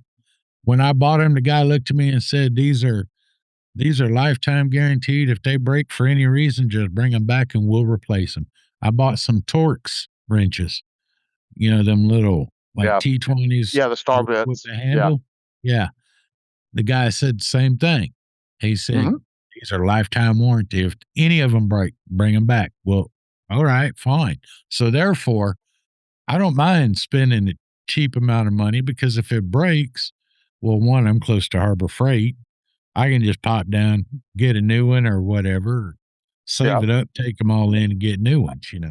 Right. And that I would do that too. But if I had to do that like first day that I went to go use them, I'd be like, it's not worth me spending gas to go 10 miles down the road, which is where my Harbor Freight is. Right. Well, mine's not far. Mine's 8. So, Yeah. So, but I mean, at the same time, though, I would do it's not just the value value of the money. It's the God, I have to go off. I have to get in the damn car. I have to drive down there. I have to turn that in. I have to show my driver's license. I have to do this. I have to jump through a hoop. I have to pledge allegiance to the flag in reverse, and do any other type of bell and whistle. Which I'm not saying Harbor Freight does any of that. I'm sure they probably have made it easy enough to where you go in. It's like, all right, sign here, and yeah, here go. Here's the replacement tool. There you go. Good job. Have a good day, and away you go. It's probably very easy, very straightforward. Because if you're going to it make is. that type of promise, you don't want to hassle the customer because the customer's already pissed off that the damn tool he bought yesterday is already broke. Right. Well, Or at least in like my the book. steering wheel puller I bought, I Yeah. took it back and I told the guy, I said, "Man, I said, this will not work for my Jeep." And so I had to go get another one. And I'm like, "It's brand new, never been used." And he's like, "Okay." And he just did a return. He said, "I need you to sign the receipt." He looked at me. He said, "Is cash okay?" I said, "It spins just like my card does." Yep. So, but you see, that's the thing. American companies try and put this price for their crap on Yeah. us and trying to call it a good deal. And when someone comes in and offers the same product or close to the same product for a cheaper price, oh my God, we got to ban it. Yeah. You know That's what? it That's exactly. no, that's that's called a free market That's system. called That's exactly. We called a want to free market. have laissez-faire capitalism, hands-off capitalism, where the government's no keep the government out of the damn business of the business, Exactly. and and if you because again, if they're producing a whole bunch of shit, people aren't going to buy it, no matter how cheap you make it. Right. And if you have high quality stuff and you're trying to go off and be like Balenciaga, who has a bag that looks like a trash bag for 50,000 or not 50, $5,000, you have to be an idiot to want to buy it. And granted, Balenciaga has been around for a while, so and they have plenty of idiots who go, oh yeah, I like the name. Right. Okay, good for you.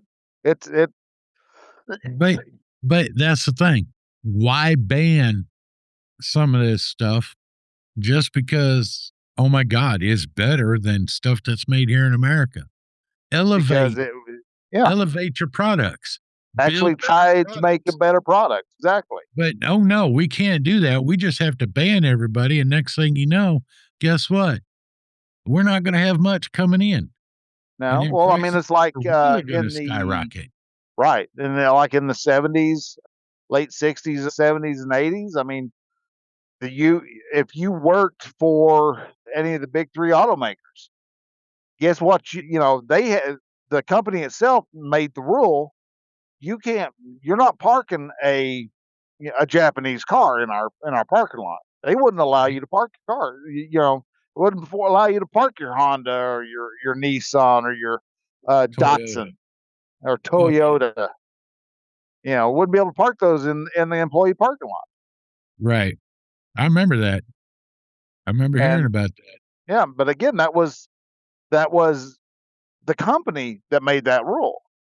And so they could, that's fine. If they want to if the company itself wants to ban people having foreign cars in the parking lot, okay. It's not that's the company's business. That's not the government's business. Right.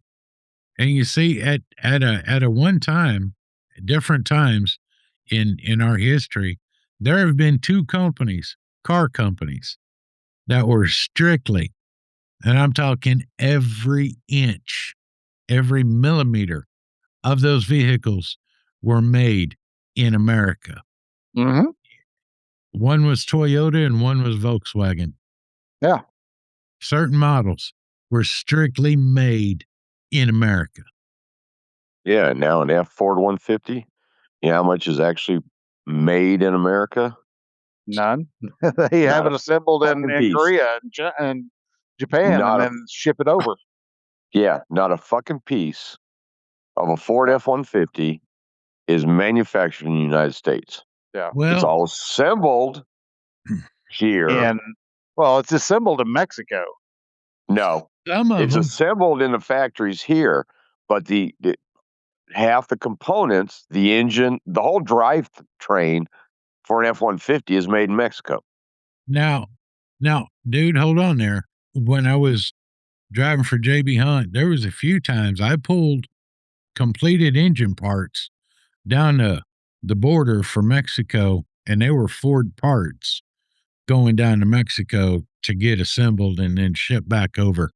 Canada does the same thing. I've hauled them up there to Canada too. There's certain parts that are still made in America. I don't know about now. This was back, 20 years ago when I was doing this. Now I don't know because honestly, I don't think any of our car manufacturers make anything. They just assemble them here. Yep. Yes, that's pretty much it anymore. I mean, parts are brought in all over all the time from everywhere else, and they're just assembled. And in fact, not a lot of them even are all assembled because a lot of them come from Mexico or Canada. Mm-hmm. And the ones, now that's what it says on the sticker, assembled in America, not made, assembled. Yeah. And if it was assembled in Mexico, it's going to say it's assembled in Mexico. Yeah. Well, and like take your current vehicles right now and check the VIN numbers.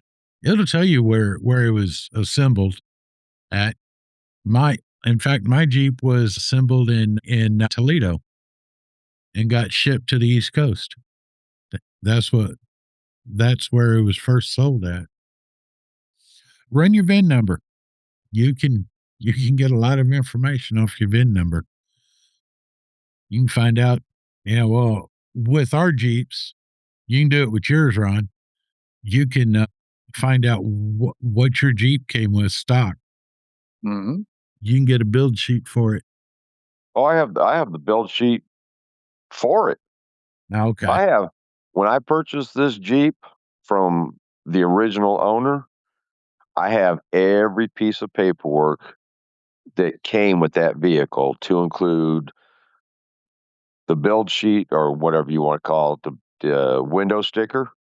Oh, no. This is the actual build sheet from the factory. You can go on FCA, which is Jeep now, Fiat Corporation of America, and type your VIN number in, and it'll give you what it rolled off the line with. Everything. Oh, okay. How it was ordered, what options, I mean, which but I'm just saying, if you ever wanted to see that, you could get the actual down to everything. And and I bet you if I went through that paperwork again, the build sheet's probably within it, if I It was could be. venturing to guess. It could be. I didn't have one on mine, and I looked mine up, and so I'm just saying, you can look yours up. And hell, I even looked up my TJ when I had it, and I found a build sheet from that Huh. on FCA. So yeah, I mean, I got it straight from the factory archives. It brought it all up, and I printed it. So yeah, you can do that if you don't have it. I mean, it's it doesn't make the vehicle more valuable or not, but it gives you all the information, gives you the paint color, everything. VIN numbers have a lot of crap in them. Yeah. Oh yeah, I know. Yeah. And I think on my TJ, it even told me what day it was built on. I can't remember, I'm sure it did. but that's the thing, man. It just, all these freaking American companies whining and crying because they're getting outproduced with better quality shit. Up your quality. Keep your prices the same and up your quality. Oh my God. You don't make $10 billion in a quarter. You only make 8. Oh shit. The world's going to come to an end. Who cares? Because there was a time when America did build quality shit at a decent price and everybody was happy. But no, we can't have that now. Nope. Not at all. That's what pisses me off. Is that shit right there. We used to have all of this. Never had a problem. Yeah. But Well, and this country used to have morals, ethics, and values. Very true. How dare you instill your ethics and values upon other people? That's so wrong. Go to your safe space, Bryan. No. Go to the fucking corner. Get in a corner. Time out, dude. Time out. I'm out. Oh shit. No, but this is the shit that irks me. Or okay. Now, I don't know if y'all have heard about this. This I just read about today. This kid that killed four of his schoolmates in Georgia, I think, or somewhere. Yes. Yeah, Georgia. America, yeah, Georgia. Got life without parole. Great. That's awesome. Yep. His father got 15 years. Yep. Just sentenced today. Yeah. And yep. I'm not and this is not the first case that has happened because they gave a nod back to like 10, 15 years ago where husband and wife got sentenced to like 10 or 15 years because they were deemed, even though they didn't pull the trigger, they didn't fire the shots, they made it possible and they ignored, I guess, the signs or whatnot, which, I mean, I don't know where I don't know where I stand on that. You know what? I think the dad should have got freaking life too, because if Okay. he knew his son's mental disorder, knew about it, gave him a weapon as a Christmas gift, Right. and then he goes out and did what he did, hell yeah. Okay. I mean, I, I can see I, that. hell yeah. Because I mean, honestly, that's because a child is still living in your house. But here's okay. Here's where I'm somewhat conflicted on this. Okay, because kids nowadays basically scream at their parents and everything, saying, you know, you can't invade my space. You can't do this. You can't do that. So, And you just smack the shit out of them. well, Yep. I mean, I'm not. And I'm then, telling you, it's going fine. Here's the phone. Call them up. You're ready yeah, to be put in the foster care and realize you ain't got shit to your name. But see, that's the thing, though. It's like parents are basically damned if you do and damned if you don't. And honestly, I mean, it is the parents' fault for not disciplining their children and not Right. teaching them proper morals, values, and ethics. It's because it's not the government's job, it's not the school's job, it's the Nope. parents' job. So, I Yep. mean, yeah, I can see the point on that hand, but on the other hand, with all this other crap, it's like, no, these kids want to be on their own. Make them pay the consequences, which this kid is paying the consequence. Yep. But you're right, the dad shouldn't have bought an AR-15 for his son. Yeah, and I Because didn't know what weapon he had bought him. I didn't know.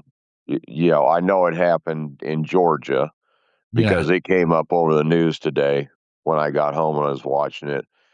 That he got sentenced for 15 years yeah, it for was accessory after the fact, or however they want to fucking call it.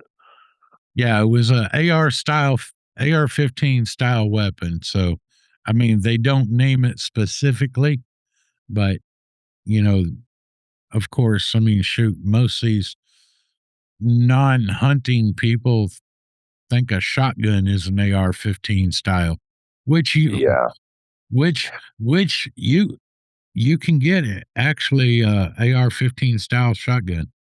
Yeah. Yeah, I mean, I know a guy that has a couple of them Oh legally, yeah. but Same here. Yeah, they're legal. Yeah.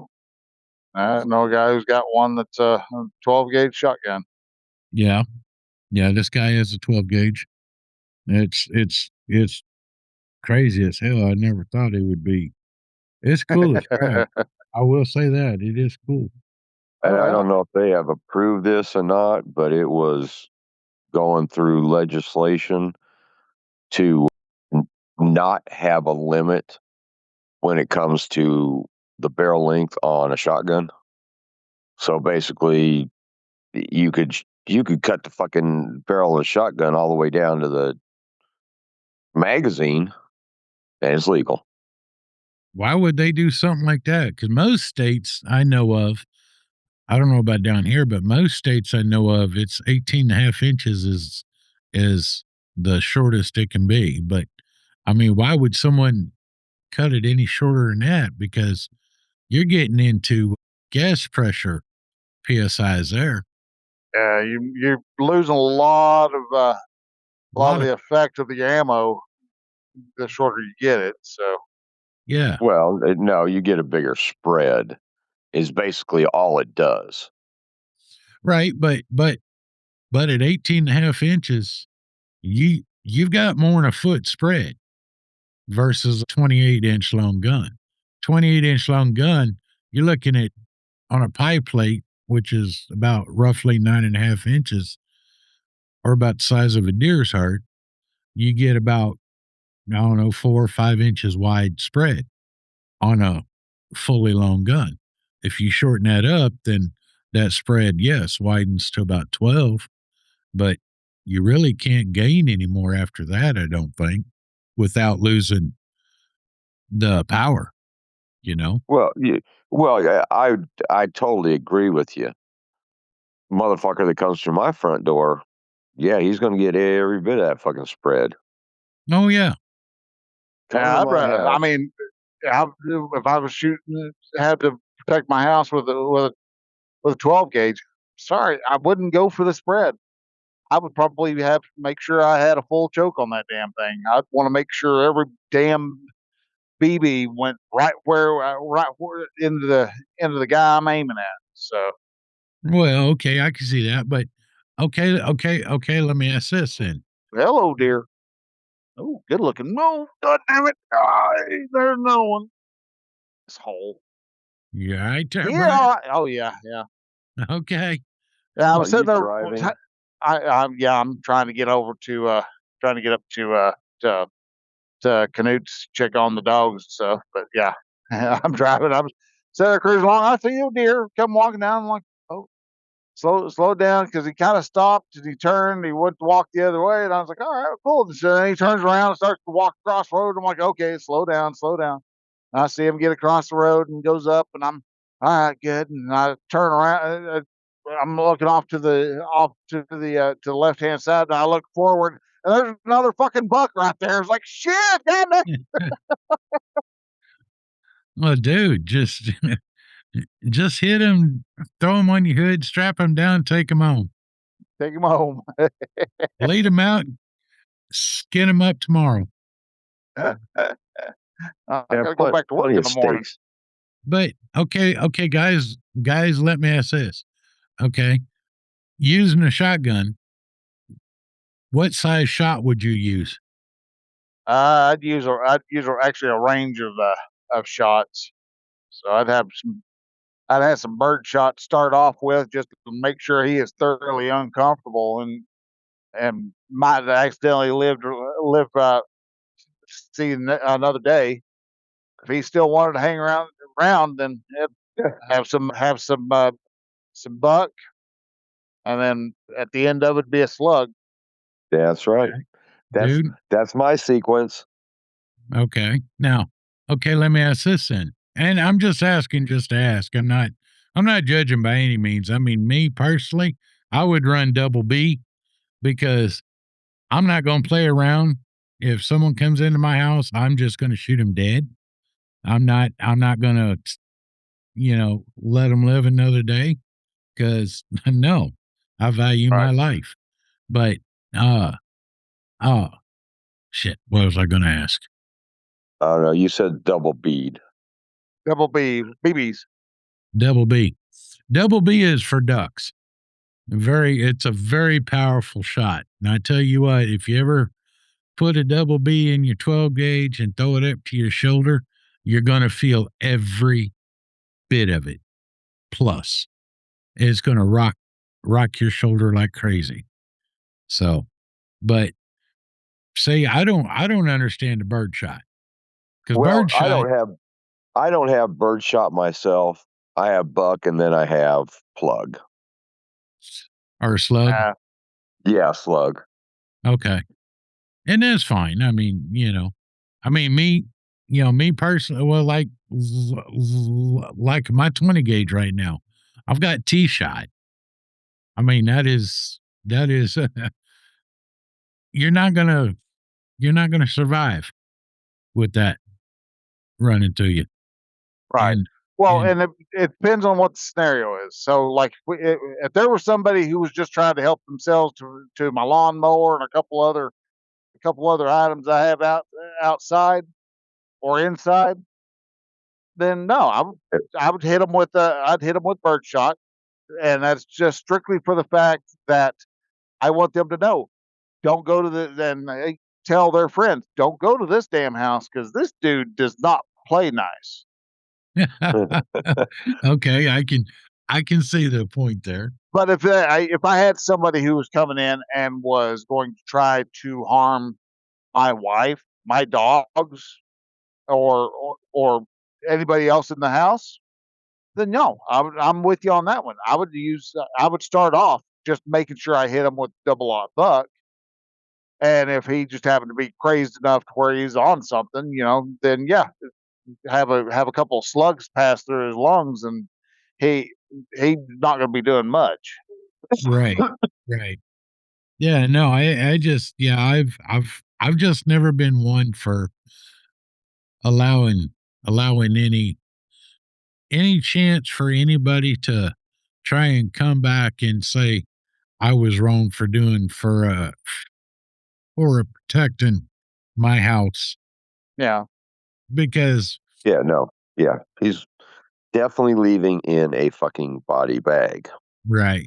I mean, I love my dog, I love her, but she is not a guard dog. There is no help there. She would I run. bet. Well, we say that, but at the same time, there you never know. She may just need to have the right type of motivation and see that dad's in a pinch, and so she may decide to suck it up and run and be little Miss Hero, or she may be like my dog Watson and just shit himself and go run underneath the. No, she'd run up to him and want the person to pet her and play with her. I mean, trust me, if someone ever comes in my house unannounced, Bella will try and get him to play with her, which will give me more than enough time for my slow ass to get the gun and figure out what the hell's going on, whether I'm shooting them and leaving them or whatever I'm doing. So, I mean, yeah, you might be right, if it happens that, Bella might jump in, but I'm not holding my breath on it. I can't guarantee you, but Bella would have some teeth going You think? because Yeah, she'd feel that energy they off. know. Yes, the energy that intruder is giving off. Oh yeah, they can sense it like Well, real true. quick. That is true. I bet That you is, she'd have teeth all up in that guy's business. it's possible. I don't know. Honestly, I just hope I never have to find out. Nah, I mean, I wouldn't want to find out either.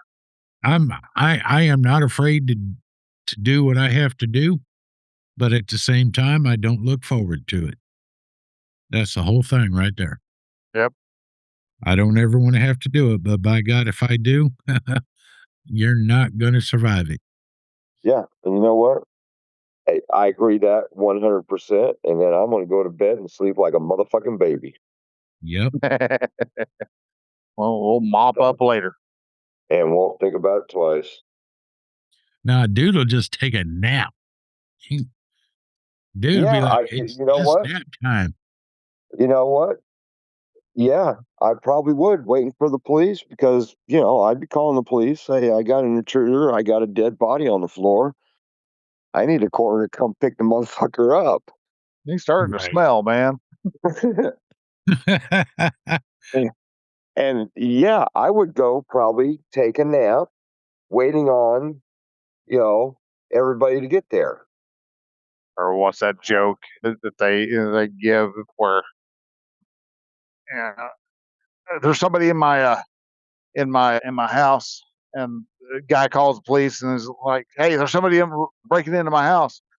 Need you to have some police come over." And he's like, "Well, we're all kind of busy right now, so it'll probably be about 2 hours before we get somebody over there." And he's like, 2 hours, and complains about it. And they're like, "Oh, that's all we can do. There's no police in the area." And so he hung up, and about 5 minutes later, he called back and said, "Oh, don't worry about that last call. I went ahead and shot him." And all of a sudden, 5 minutes later, a whole bunch of police show up, and he's like, "Where's the guy?" And it's like, "Well, he's whoa, he almost took out that Nighthawk." Oh, the fun of driving in Oklahoma. You've got more wildlife coming at you more than anything. And it's like, "Where's the guy?" He's like, "Where's the body at?" And he's like, "Hey, he's in the side of the house." It was like, "So did you shoot him? Why'd you shoot him?" It was like, or I thought you told the guy. I messed the joke up, but it's because I got distracted by damn near had a Nighthawk come through my window. Man, yeah, it's like, "Well, I thought you said no one was in the area. We're going to be here in 15 or in 20 for 20 minutes, so or 2 hours or whatever." So But anyhow, yeah. So yeah, there you go. There's my screwed up joke of the day. Ta-da! Well, the funny thing about it is when I lived up north in Mercer, it was literally that long. It would take maybe the cops might show up in 2 hours for anything. Anyway, I mean, they just didn't. And hell, I remember one girl, her husband had died, and she was dating this guy, and she had stopped dating him, and apparently this guy just was in love with her and kept stalking her and everything, and she wound up shooting him in the belly. Literally shooting him in the belly. good girl. I think with a 9mm, and the Oh, cops just enough to hurt. Yeah. and the cops still took their time getting there. They cops. I mean, up there in Mercer, we handled our own shit our own way. Oh yeah. I mean, all the boys and girls from Iowa would bitch about it because, they're used Yeah. to, being held by the hand, and God forbid, you can't do this, you can't do that. Well, guess what? You're down in Missouri. Guess what? We just did it. We can do it, But yeah, no, the cops, they never. There was a house catch fire at the lake, right? Called the fire department. It took them 30, and it's a volunteer fire department. Oh yeah. Okay, but it still took them 30 minutes to get there. And by the time they got there, they're like, "We're just going to let it burn. It's too far gone." Too far gone. Yeah. If you would have showed up 30 minutes earlier, you could have Well, maybe. if you called us, 40 minutes earlier, we'd been here 30 minutes earlier. Right?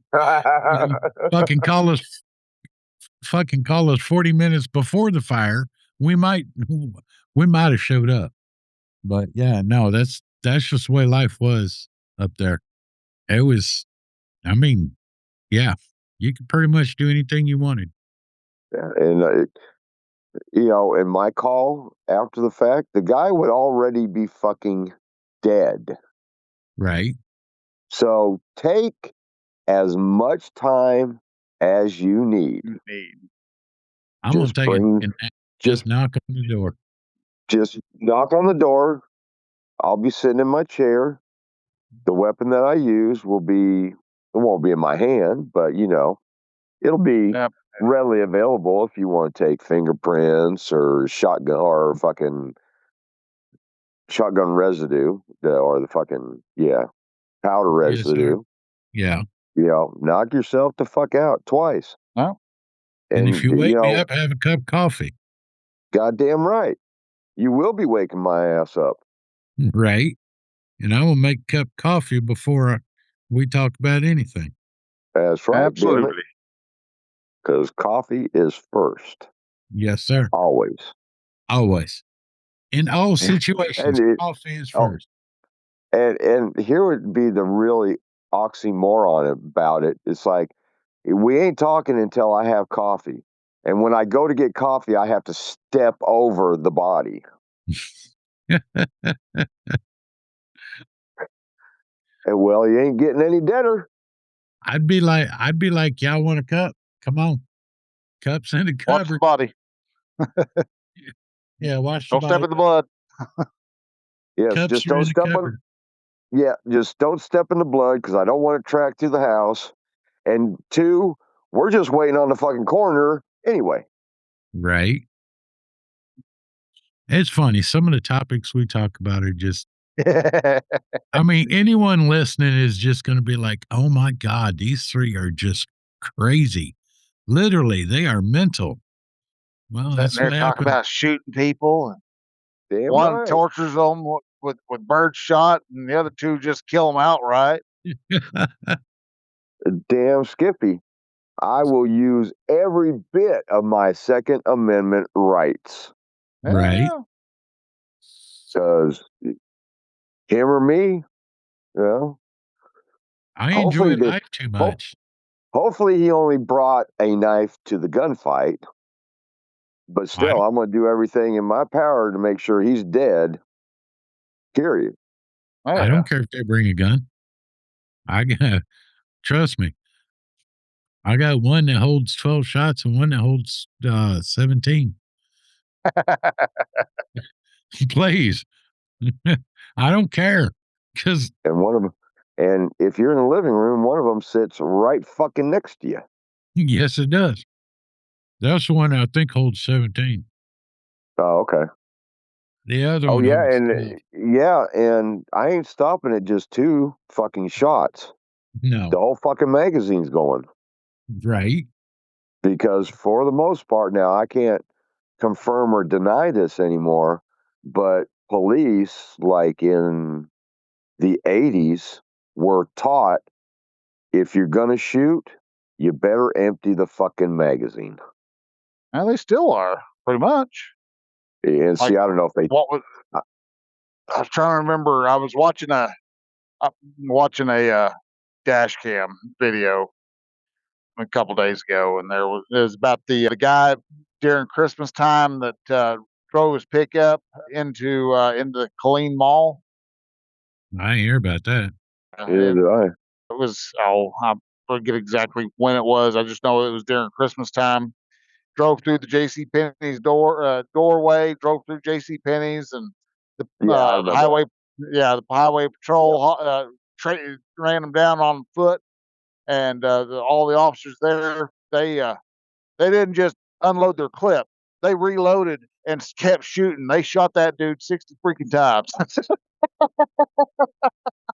Oh, I remember hearing about that because they were raising hell over Yeah, it's like shots. that's excessive violence. It's like, no, he sat there and he hit, what was it? It's like 5 or 7 people, something like that. I mean, granted, it could have been a lot worse, and that because nobody died. But I mean, you had a a young one, like 3, 4, 5 years old, all the way up to like a 70-year-old that got that he caused to bounce off his pickup.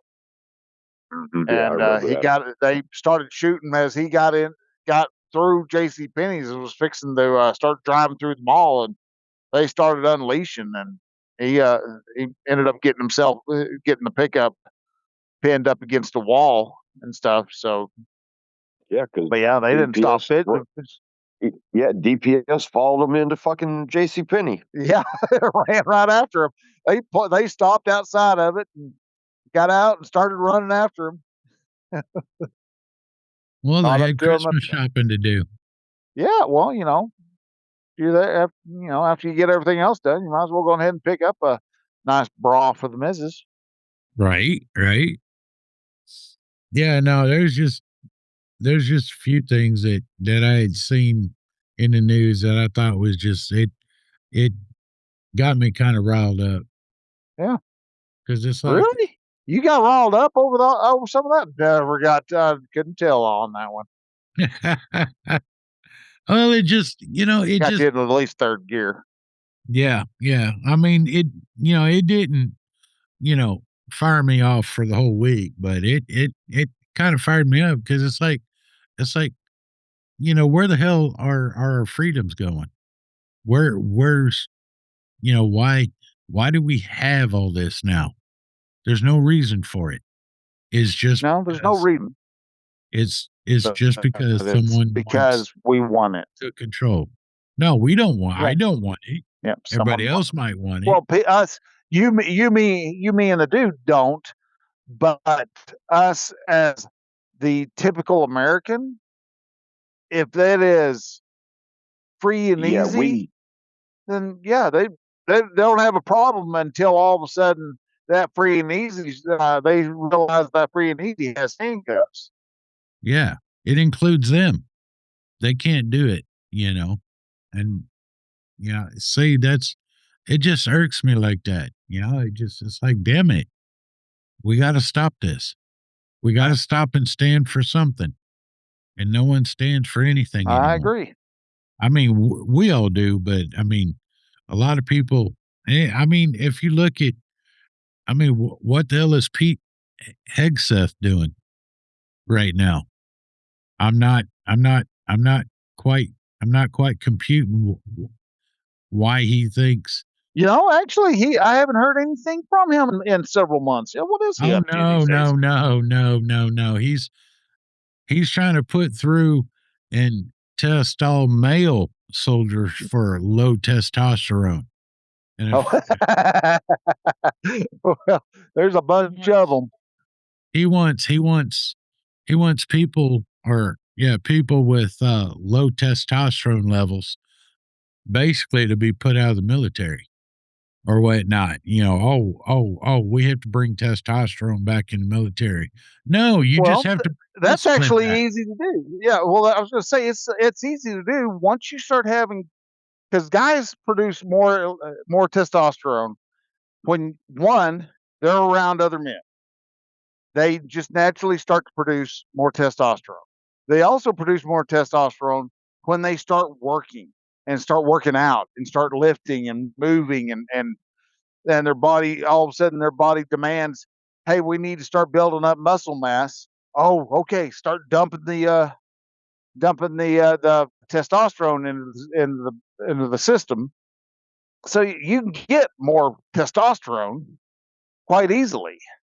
Right. The reason why we have so much little testosterone these days is because so many of especially the young men, even the teenagers and the young men, they're all too busy just flogging the dolphin over Bonnie Blue and online.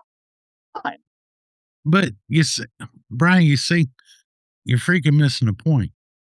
Pete Hegseth is trying to run the old rules in the 21st century without changing the old rules. Right. You can't do that. Yeah. You cannot it's not easy. transform 1960s standards or rules to 2026. They have to change. Right. I'm going to let you know. I'm fixing to open the door, so the dogs are going to go crazy. So I'm going to mute myself. So okay, but that and there's talk. I saw an article where I guess the Pentagon jumped his crap for some of the stuff he's doing because he's talking, I guess, saying that women have to be reclassified or something. I don't understand what's going on here. I really don't. Well, I can haven't heard anything on that myself, but when they decided to put females in combat MOS roles, infantry, artillery, armor, they should have never have done that in the fucking first place. Okay, why is that? Okay. When I was in the 82nd, my rucksack, when I went out to the field, weighed roughly 98 pounds. Right. My ruck. Okay. On the average, how many females, and there are some that can, there's there's females in special forces. Okay. Kick ass, yeah. Yeah. But on the average, they cannot sustain the ability to carry that ruck for 10, 20 miles. Okay. Right. But now, dude, here's the thing. Your MOS, okay, you carried what you needed to. My ruck probably was closer to 50, 60 pounds, give or take, somewhere around in there when I went out into the field. Correct. And I had a different MOS than you. I mean, yes, an infantry, but yeah, I mean, in your ruck, why? Okay, let me ask, why was your ruck 98 pounds, give or take? Well, because I had a radio. Okay. I had the KY57 secure device because we didn't have the SINGARs at that point in time. Right. And then all the batteries for those pieces of equipment, plus the gear that I was going to need out in the field. Okay. And see, That's And- where our MOS is different. Correct. Now, combat support roles.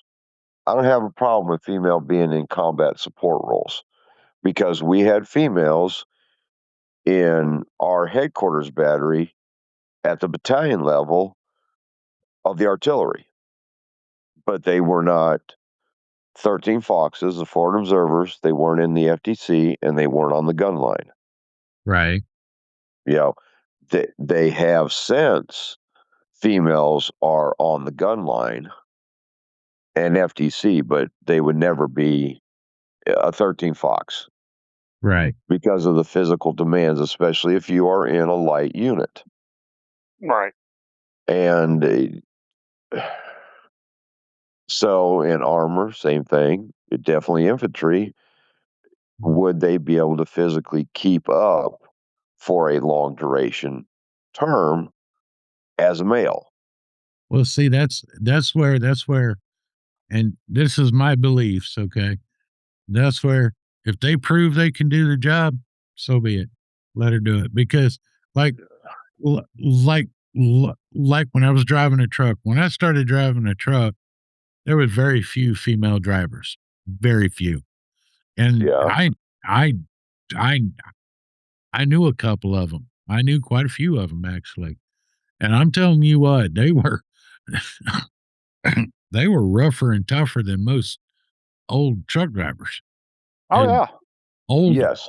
old male truck drivers were some rough. It was a rough lot. I'm going to tell you that right now. And Okay. and the women drivers I met, and I had ran with a few of them. And honestly, to be honest with you, I would rather run with a female driver than a male driver. Well, yeah, but there's less attitude, and for right. one. and that's just it. You've got the whole to kind of link it up with the DEI stuff. That's why DEI doesn't work because you have to if you are a woman truck driver, you have to go off and do twice as much work.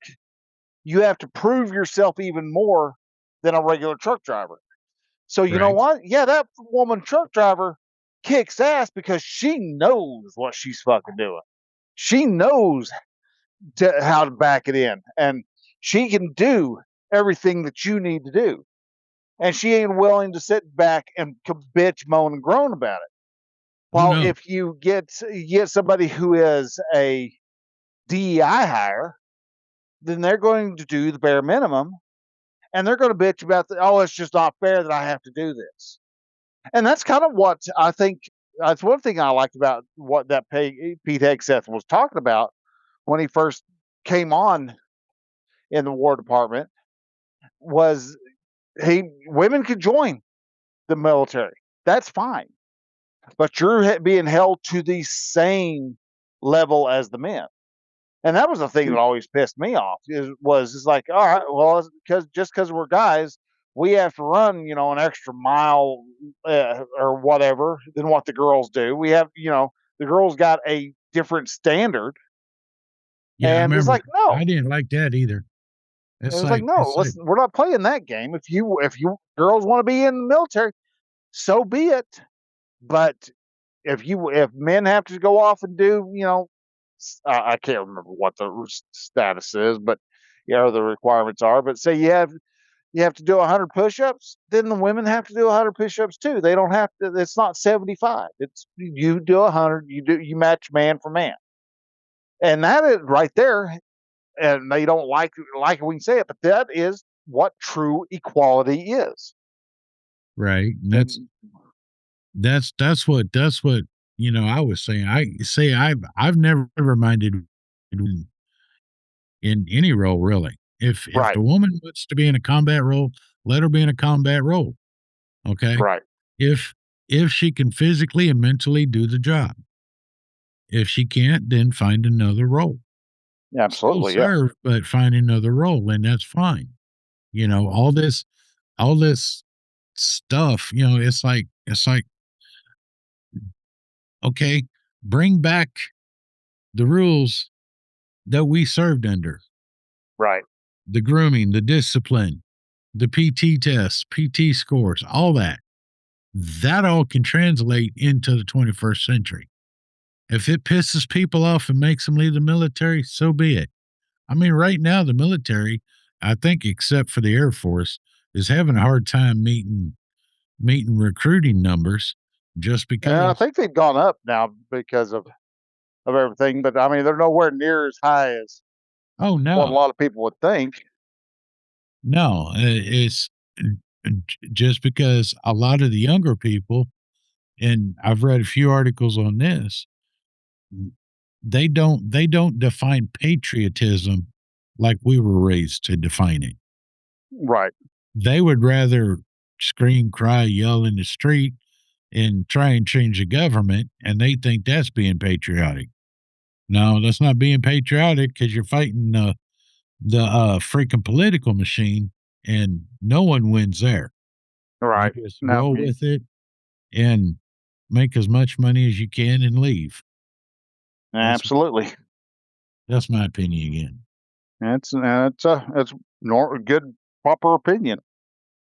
But I don't know. That's now like dude was saying, you know, because he knows 13 Fox.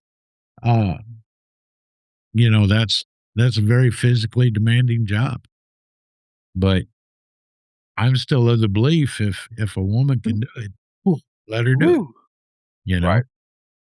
I mean, when I was younger in the military, I had different views, but my mindset wasn't as developed as it is now. I mean, Right. I'm not saying it's much more developed than it was, but I have gained a little wisdom here and there. Yeah, you've developed a set of standards. You've had Right. those standards questioned multiple times, and Right. you were able to steal your thought process on what those standards are. And so yeah, you firmly and confidently believe in those standards that you now believe. Right. Right. And I just looked it up. Actually, the recruiting numbers for the military for fiscal year 2025, it says reach their highest level in 15 years. Yeah. And which actually surprises me. I mean, it's cool and I'm glad for it. But yeah, it says Army.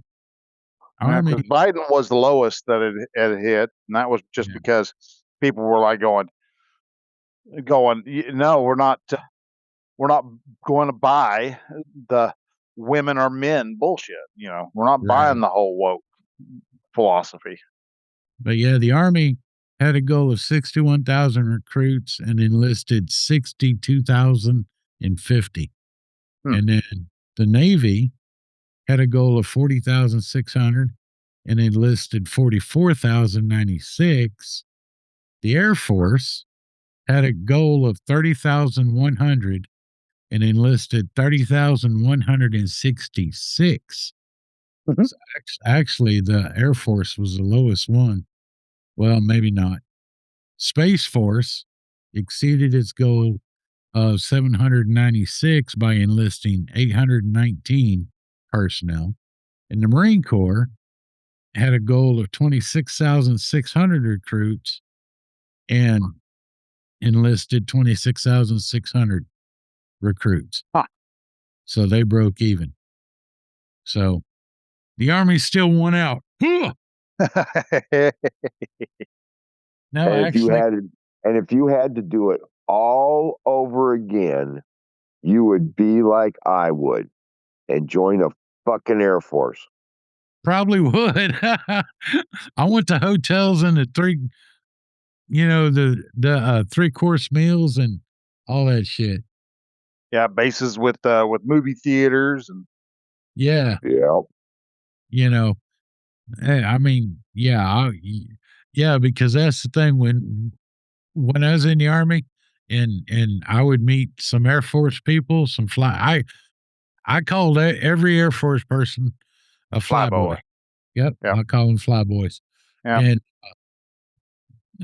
I'd meet some flyboys and talk to them, and I'm like, I want to join the Air Force, man. They're like, come on.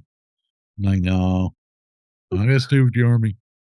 I just couldn't bring myself. But now, fuck yeah, I'd go. Or the Space Force. I'd go to Space Force, man. Yeah. I You don't know you what they work do in better the than Space Force, but it seems like it'd be it's kind of all fun. fucking computers. Oh, yeah.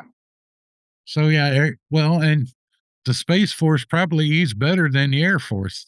They probably have 5-course dinners. I thought Space Force was an offshoot, kind of like the Marines are with the Navy. Well, that it is kind of an offshoot of the Air Force, but in the realm of cyber technology, Right. which you guys would be fucking wonderful at. Me, I'd probably be good at fucking, that guy that, you see at the airport that is parking the plane with the 2 paddles. I could definitely do that. Where's McGee? He's over there. Like on airplane. But Yeah, I could do the Space Force. Yes, you could. It is a spinoff of the Air Force. So And pretty much nothing but cyber bunch of technology. scope dopes. Yep. yeah, cyber, GPS, comms, and satellites. Well, Well, this is So my food. You just back off. they really don't need to be on the battlefield. So, yeah. right. But again, if I had to do over again, my ass would have went in the fucking Air Force without a doubt. Oh wow, Yeah. this is crazy. I looked up the rank structure, right? Space or Force. Space Force. It says all members are referred to as guardians. And Guardians of the Galaxy. Yeah. that is crazy. And the enlisted ranks, you have E1 through E4, and they're all E1 is a specialist 1, specialist 2, specialist 3, and specialist 4. And E5 is sergeant, E6 is tech sergeant. So that's a drawback to the old World War II tech sergeants. But Okay. in World War II, E5, there was also a tech sergeant. Huh. Senior non-commissioned officers, a master sergeant is E7, a senior master sergeant E8, and a chief master sergeant. So there, the master sergeant, senior master, I think That all comes out of the Air Force. Air Force or Navy. Well, Navy has master chiefs. Yeah, but it's like the senior master sergeant and then the chief master sergeant. Yeah, that's Air Force. Yeah, because the Navy is chief, senior chief, master chief. Okay, but well then it's yes, and the sergeant major. What we know is sergeant major. Okay, or sergeant major of the Army, chief master sergeant of the Space Force E9S is the senior enlisted advisor. And let's see, officer ranks: second lieutenant, first lieutenant, captain, major, lieutenant colonel, colonel. They're the same as with all the others. But it says officer titles parallel the U.S. Air Force, while enlisted titles were uniquely established by the Space Force to reflect its distinct identity. Or otherwise, to confuse the shit out of everyone else. Right. But yeah, like the E6 being called a technical sergeant or a tech sergeant, because in World War II, some of the history that I've read on it, I think they even had E4s as like an E4 wasn't, it was a specialist. I think if I remember right, that's where specialist came in at, but they had a tech E4, a tech E5, and a tech E6, and they dropped those after World War II. I think. Yeah, because those were non-leadership role ranks. That's it. Yeah.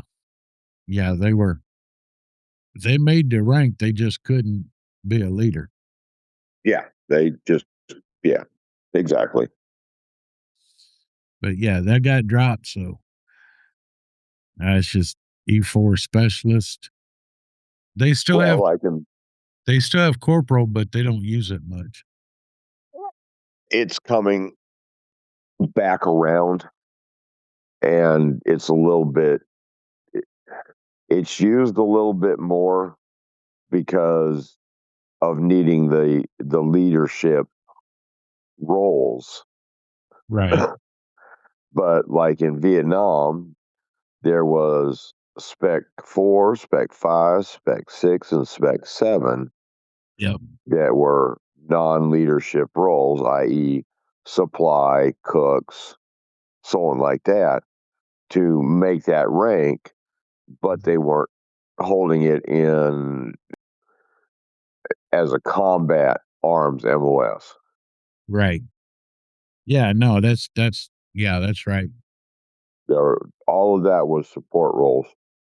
Well, I remember when I was in, they were just using specialists for E4, and the only time I saw him use corporal in my unit was when my squad leader was an E4P, and the numbers wouldn't drop. They were 999.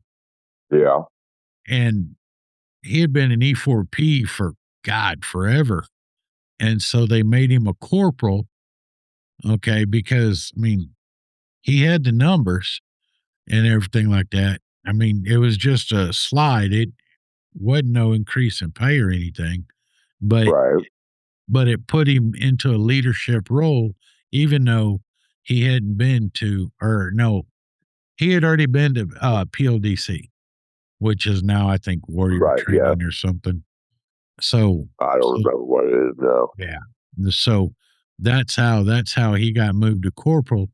And then it wasn't shortly after that, the numbers finally dropped low enough for him to get E5. Then he made his E5. Dude was cool. I'll say that. I liked him. He was.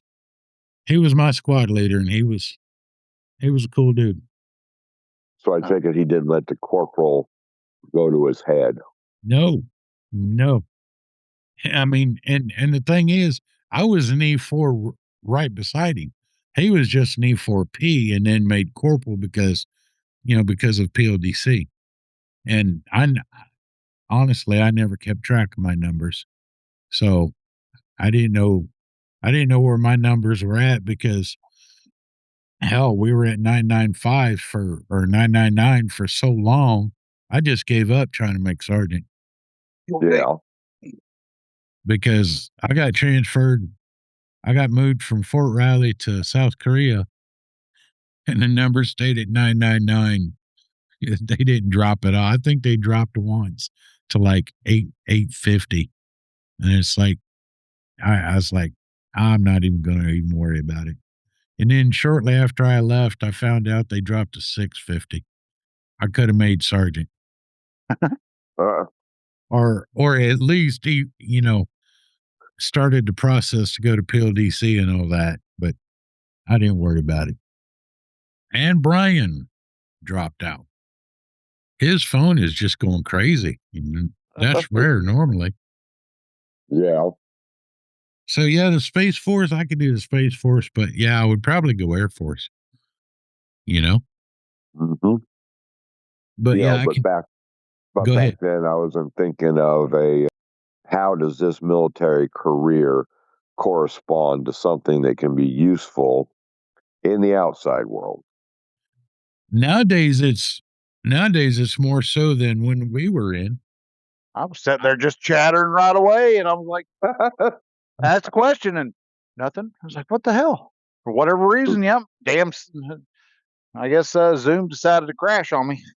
Yeah, because it was sitting there. You dropped off. I told dude, I said, "Well, Brian's gone again." All right. We just kept going. We're like, yeah, Yeah, you'll be back in a minute. So what I was asking you before I so rudely dumped myself, or somebody, or Zoom dumped me or something, was what's one of the biggest problems modern society faces today? See if you can Lack Ask guess. that one more time. What is one of the greatest problems our society faces these days? Work ethics. Oh no, that's an easy one. No, I'm talking about the real problem with society today. lack of a spine. No, no, no, no, no. See, y'all are Really? still just often way off out in the country. You're not actually in the middle of the society yet. Get closer to town. I know you don't like. I know, Rich, you ain't a big fan of town, but get a little closer to town.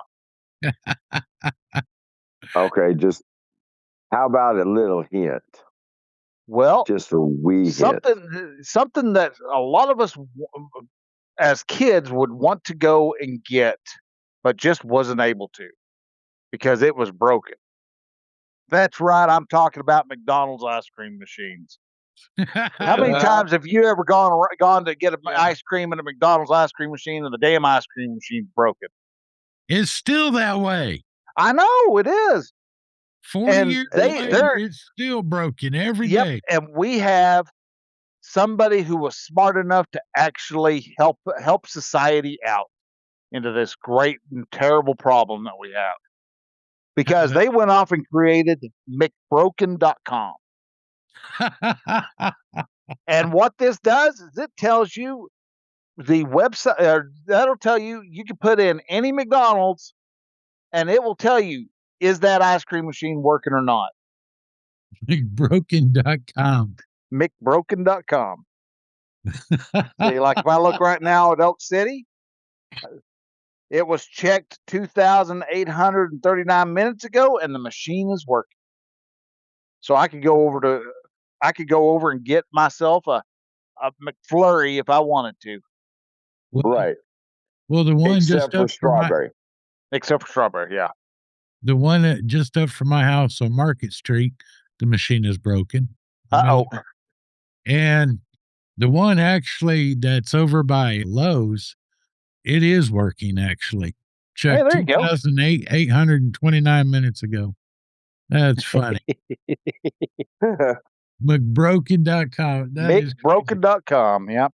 So And if you ever run into the problem, looking for an ice cream, you got Breezy and MJ running around with you, and they're wanting some ice cream and stuff. You can easily whip out the old phone and go, oh, there it is.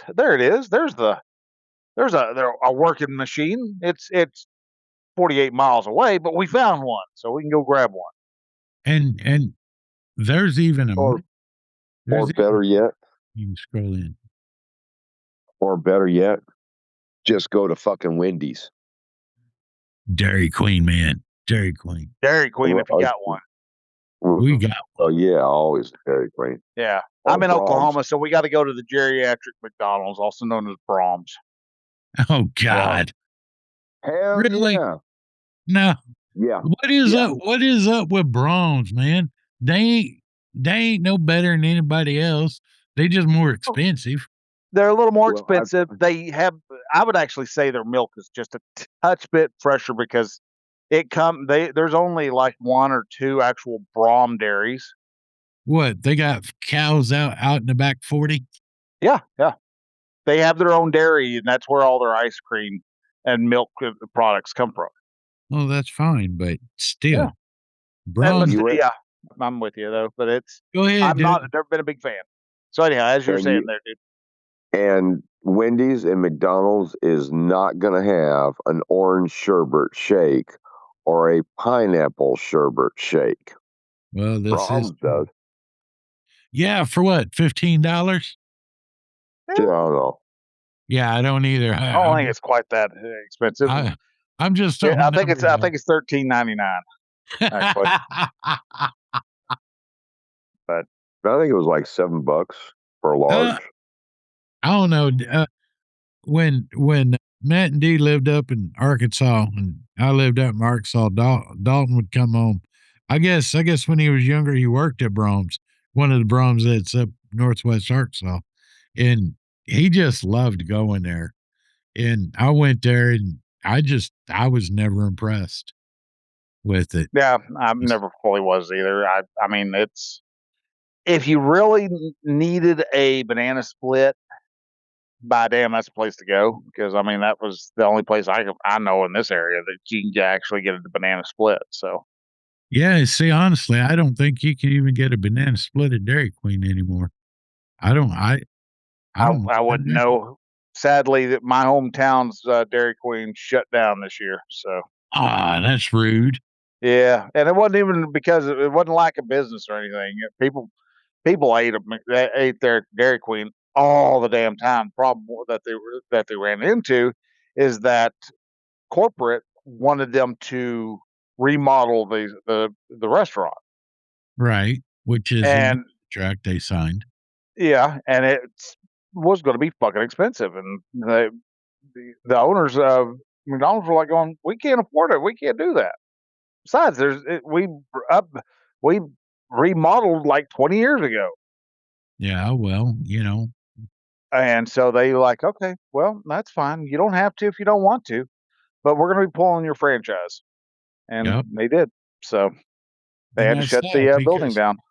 Because you see, it wasn't Dairy Queen that's at fault. It was the owners. I was Dairy Queen because ours was doing just fine. No, you see, that's the thing. The contract, every friend. I don't give a rat's behind about the darn contract. I'm talking about. I know the you fact don't. That if I wanted to go off and get myself a turtle pecan cluster, I was able to get a turtle pecan cluster blizzard, and it was good.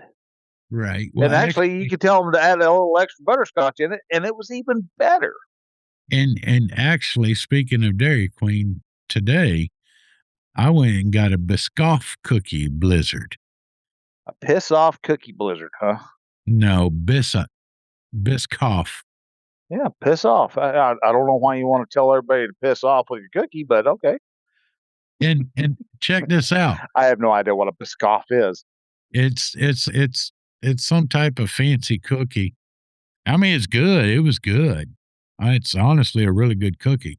I'd never had one. I think it's Italian or French or something. I don't know. But anyway, my Dairy Queen down here charges for pup cups 59 cents. 59 cents for a pup cup? Yes. It's whipped cream. Yes, I know. 59 cents. I was not happy. I mean, Bella was, but I wasn't. Things look like they're just normal, not, what's the Lorna Doones. Almost look like Lorna Doones. Okay. Well, I like them too. Yeah. No, I enjoy good Lorna Doone. Dude, do you like Lorna Doones? Never heard of them. Oh my God. You have led a sheltered life. Yeah, even more sheltered than old Dude. Rich. Rich just hadn't got to being allowed to see movies. Right. At least he was allowed to eat. Yeah, well, we all know I was allowed to eat. But yeah, Lorna Doones. Lorna Doones basically like a shortbread cookie. Yeah.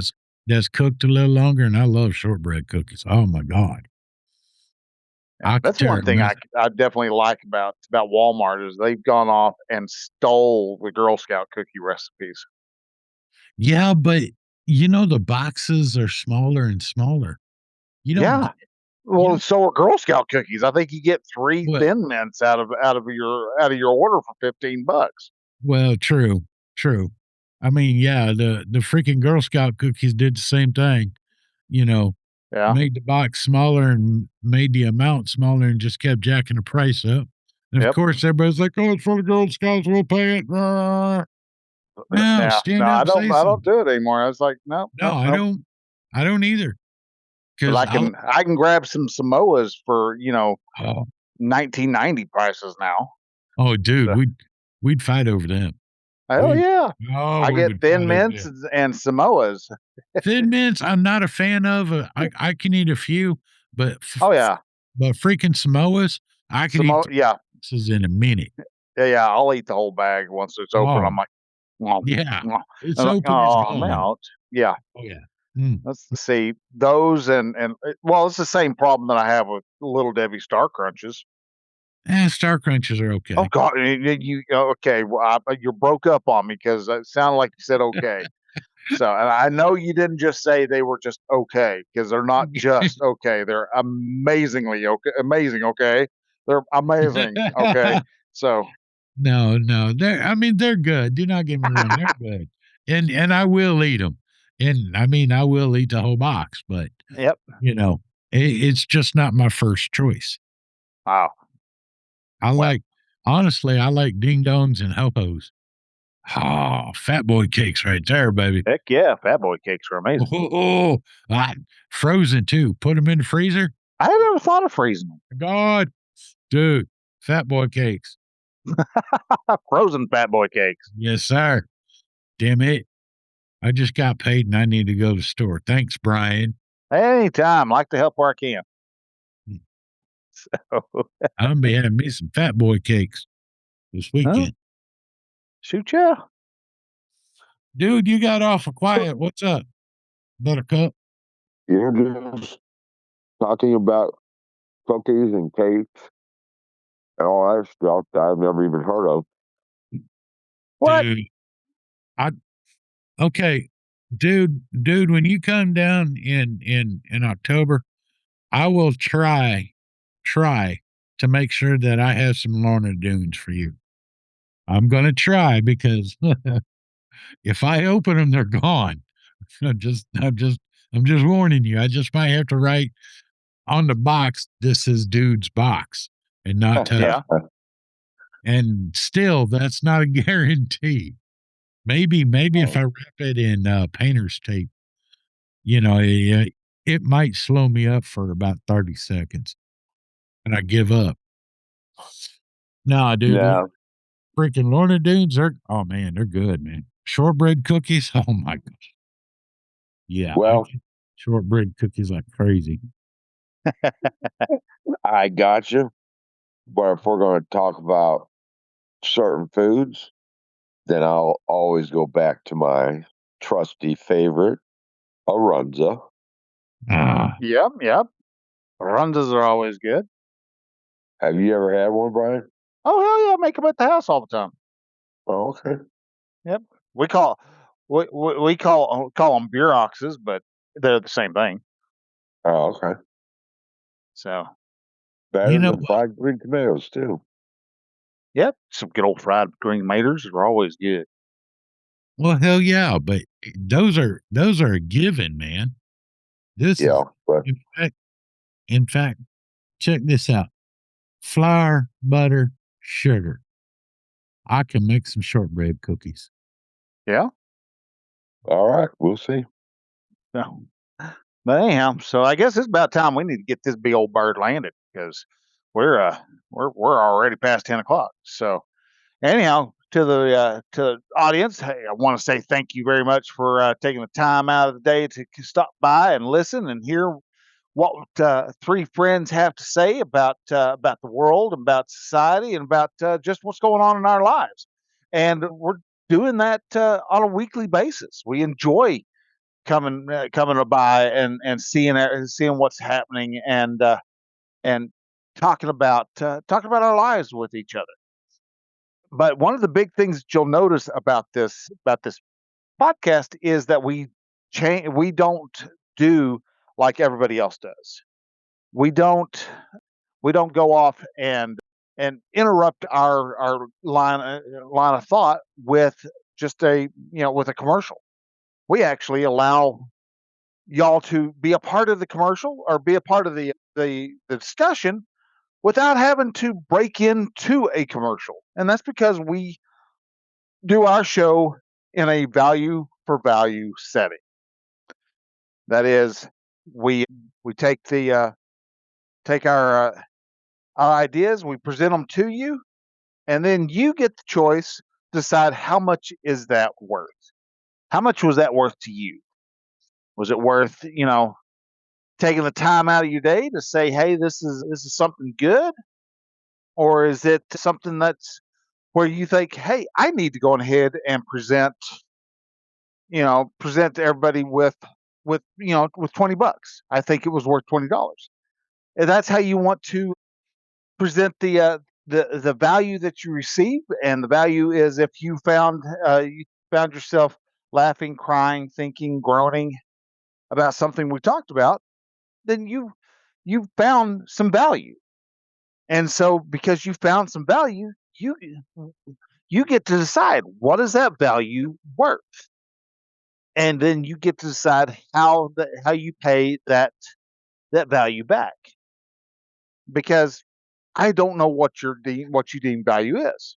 But there are 3 T's to value for value process. There's the time. So if you liked what we did, you may find that it's good to just donate the time. You're going to talk to your friends, your family, people in your social network pages about this show. Maybe you hit them in the mouth, as Adam would say, where you let people know, hey, there's this show called Two Grumpy Vets and a Dude, and I really enjoy it. I've been listening to it for the past couple of weeks, and I enjoy the heck out of it. And they don't do commercials, and they don't interrupt everybody's thoughts with nonsense. They talk nonsense, but they don't interrupt you for nonsense. And so you can you have the ability to have a good, healthy line of thought and a building of a connection with us. And so you might be able to share it with your friends and your family. You might also decide, you know what, these guys need some help with their art. And so you're good at doing AI art.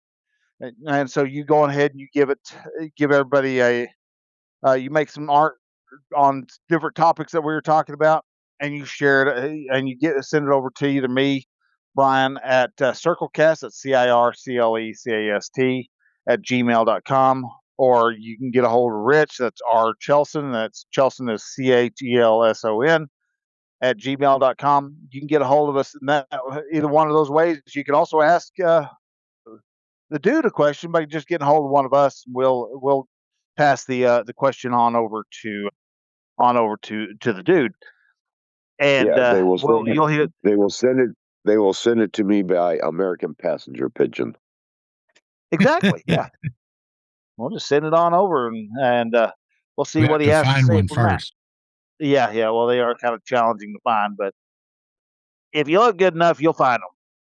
So, but then if you find that you've got a lot of value from what we do, you can also just support the show with an actual monetary, with a little bit of little green certificates of appreciation.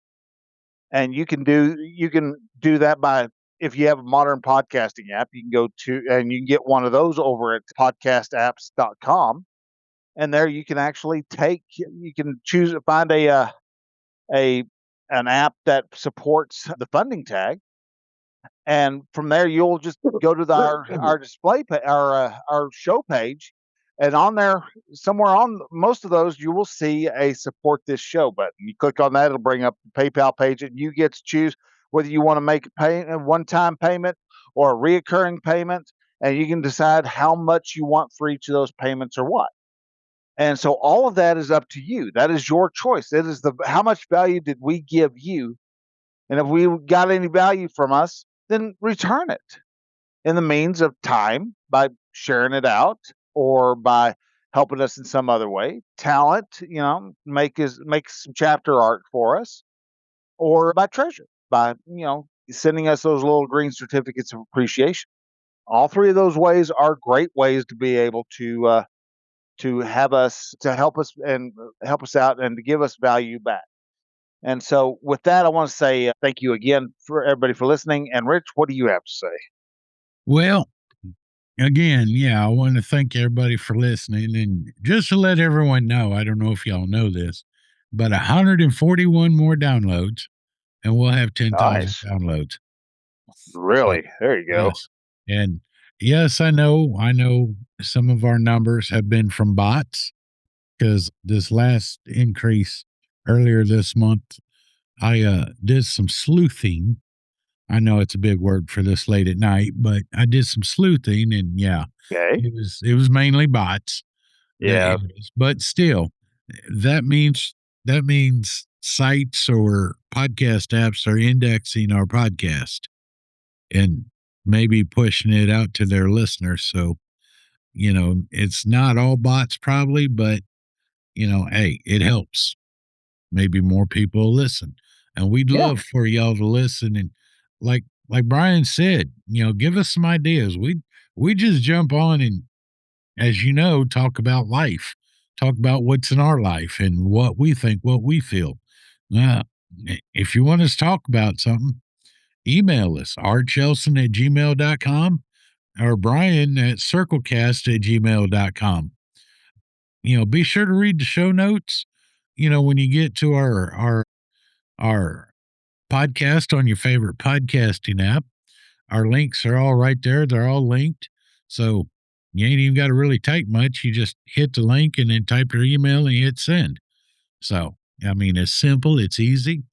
We make it as easy as possible. Please Yeah. send us something. We haven't gotten anything in 2 years except people. Someone calling you Rachel. Yeah. Someone called me Rachel wanting to edit our podcast. Yeah, no, thank you. There's no Rachel here. And it took a couple emails to convince that dude I was not Rachel, damn it. But anyway, no, seriously, I appreciate all the listens and sharing out, and, keep telling people what we do, because you never know, the dude might fall asleep and start snoring, because that does happen quite frequently on the show. Yep. And if it happens, you get to take a drink. Right? That is true. So, make a game of it. But other than that, please let us know what you want, what you like, what you don't like, and we'll talk about it. We'll even give you a shout out. And it don't matter what the topic is. We don't care. We're not Right. afraid. We're not afraid of any topic. So other than that, that's about all I got. Again, thank you for listening. Keep coming back and keep telling your friends. Dude, you still awake over there? Oh yeah, I'm still awake. Okay. Kind of sounded like in the background you was kind of trying to snore. Breathe deeply. Yeah, no, I'm good. Okay. Just checking. Well, and my suggestion, not a tip, and sorry if this may agitate somebody, if you drive like an idiot in traffic, going in and out of lanes, speeding, so on like that, for that, in reference to the guy that hit me a couple of weeks, don't be that asshole. You got so many truck drivers out there that have cameras now, and we're held to a standard of minimum 2 seconds behind the vehicle in front of us, because semi cannot stop on a dime. It takes about $1.85 to stop that rig. So Absolutely. don't cut them off. Don't speed. Don't weave in and out of traffic. Just don't be an asshole. You ain't going to get there any faster. I'll tell you that much. Nope. You ain't going to get there any faster if you get there at all. So drive nice. Be nice. Be friendly. Be nice. Right. Oh, hey guys, And one more thing. Oh, go ahead, dude. Go ahead. And if you don't know when to be nice, I'll let you know when to be nice, or when to not be nice. The dude is the expert on when to be nice. Absolutely. So, but no, real quick, one more thing. Just let y'all know, we hit, we're with Pod Home, we are now level 3. There you go. Yeah. Yeah. And the reward was we got a 50% discount on the monthly. There we go. Well, cool. Yeah. But yeah, Well, go ahead. we got more than a kick in the teeth. Yes, we did. And I'm glad for it. Absolutely. So, all right. Well, Rich, Ron, I hope y'all both have a great rest of the week, and y'all have a good time doing whatever it is y'all end up doing this weekend. And That's reassembling a Jeep. reassembling. There you go. There's the fun and excitement. Hopefully, I'll be bringing my beautiful bride home. So, well, let's hopefully hope she'll- so. Give her, yeah, dude, Bryan, give her my best, man. And absolutely. Yeah, absolutely. I hope she hurries up and gets well, because that sucks being in the hospital.